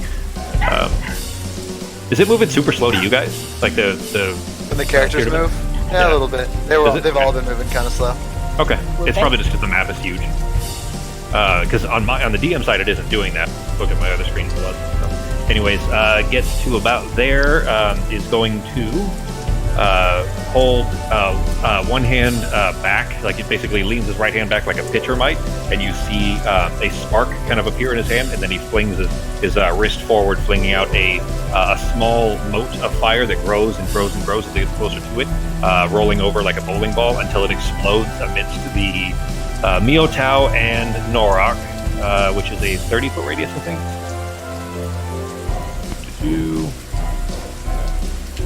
20-foot radius sphere. G, give me a dex save. Not the old people! Where's Meowtao? There they are. You would have had advantage. Yeah, you had it. Okay, good. Well, the Meowtao rolled a natural 1. You succeeded. Can I use think, my G. thing on the Neotao or only on people? I think it has to be within 30 feet, right? Let's see. Yeah, I'm a little outside. Let me see if it's 30 feet. I don't know. You're pretty close, actually. You're like 35. Is there a range limitation, like 30 feet or something? It's an ally you see within 30 feet. All right. Well, they get to re-roll. As long as you're going to use that for him. Does it take your reaction? Yeah, it's my reaction. Are you going to spend it? They're going to get hit with a fireball. I'm gonna spend it. Okay. Well, they rolled a 3 for the second Damn one. it! Still failed. Come on, Neotao! That's it. Slow fucks. They're just not very dexterous anyway. Yeah. They're big dumb bulls. It was a 14 they had to beat, and they got an 8. So that means Norak, you did beat it. 4. It would have been 26 damage. That'll be half for Norak. The full damage against the Meowtao, who the blast explodes beneath them. None of them are killed. There's 4 of them, but they are all just kind of blasted away from it and knocked to the ground, and kind of have to stand themselves back up. Norak, you'll take half damage, of course. There we go. and it is the giant's turn. He comes stumbling forward. He's just pushing his way past Shan, ignoring Shan. In fact, actually, Becky, give me just roll a percentile dice. 2d10s. You can actually, if you right-click on the D10, the percentile at the top left. You go, okay, well, he comes stomping through Shan's space. She is going to accidentally get stepped on. He's not even trying to, but just because she's kind of in the way. For 22 damage to Shan. Which she has 37, so she's still up, but she just got smushed into the mud, the like rainy river area of the mud. Oh shit. There's a lot more speed than I expected to have. But he is mindless and doesn't care about the spikes. He's going to stomp right through it. Similarly mindless probably to the backlights, although he's got enough space, I think, to move around them. He stomps forward past the spike growth. Fox, go ahead and roll. It'll be 5 times on him, because he's still kind of inside of it. And he just kind of lets the tree lean against his side and reaches down with his left hand and just swipes the ground in like a horizontal swipe across the air above the ground through the Miotau and through Norok, trying to fling everybody off to one side and out of his way. Are you serious?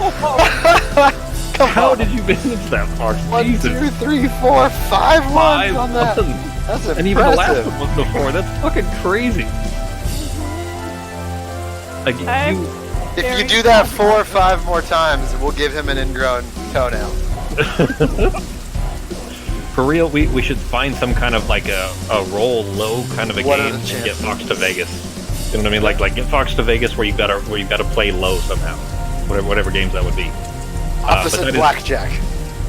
This is the first damage to the giant, though, and he couldn't care less, like utterly insignificant.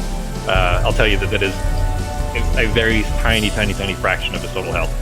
But his left arm goes sweeping in this wide arc all the way in front of him, just barreling through the Miotau and Norok. G, give me a dex save. Make me a 14.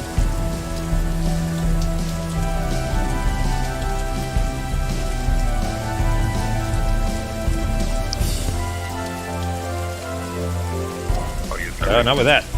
You're gonna use what? My ring again. Does it just automatically allows you to succeed, right? Yeah, on a dex. Okay, they actually got a 14. Okay.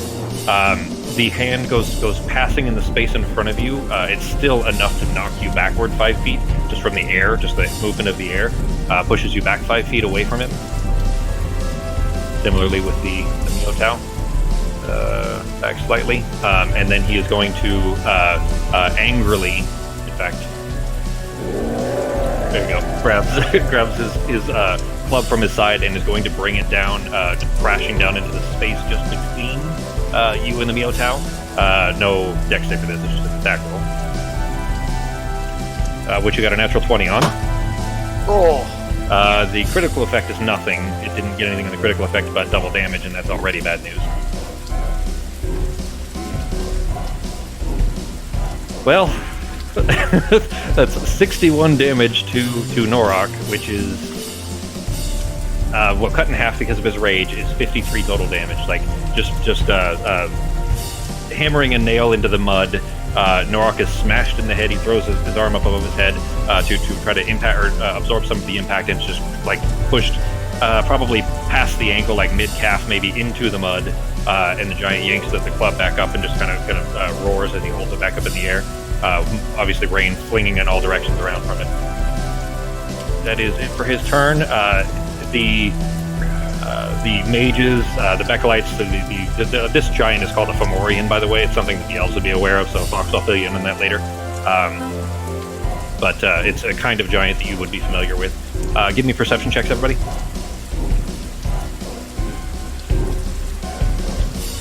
Actually, not Norok. You just got smacked in the head and kind of are probably focused directly on the giant. But Pogo and Sarah for sure. Artemis has a clear enough view, yeah.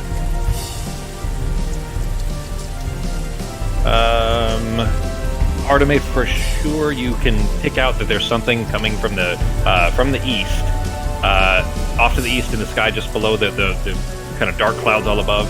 Every time the lightning strikes, it illuminates the Durain Peaks, the mountains behind there. You can just barely make out this swarm of specks flying in formation. They look like birds, but they're too far away to identify. But birds don't fly in swarms like this. Just something that you noticed off to the east there. And it is the Crowblinder Ski's turn. Was that Arteme? Wait, sorry, what did I know? You saw off to the east a group of things flying in formation just below the clouds and coming this way. I'll just call up if there's something coming and we don't want to. Okay. Yeah, I through the guess- rain, it's kind of hard for Nora can hear you, and the Crowblinders and the Miotau can hear you, but Sarah and Pogo are probably just too far away through the loud noise of the rain. Yeah, I'm just gonna get them to try to attack. Okay. I just realized it is 8:30. You guys want to call it here? Go through another turn. Like, if we're gonna go, we need to finish the whole turn, and then we can stop there. But that's up to you guys. I feel like this battle's gonna take a while. It's Wait till for next sure week. gonna take a little while, probably. So sounds good to me. Everybody good Get with a little that? sleepy. Oh, yeah, next week. Yeah, next week is your holiday party thing? Yeah. Let me go double check. I'll be right back. Sure. I'm kind of starving. No, we're going to go ahead and call it here anyways. We'll just figure out schedule for next week, and then we'll call it a night.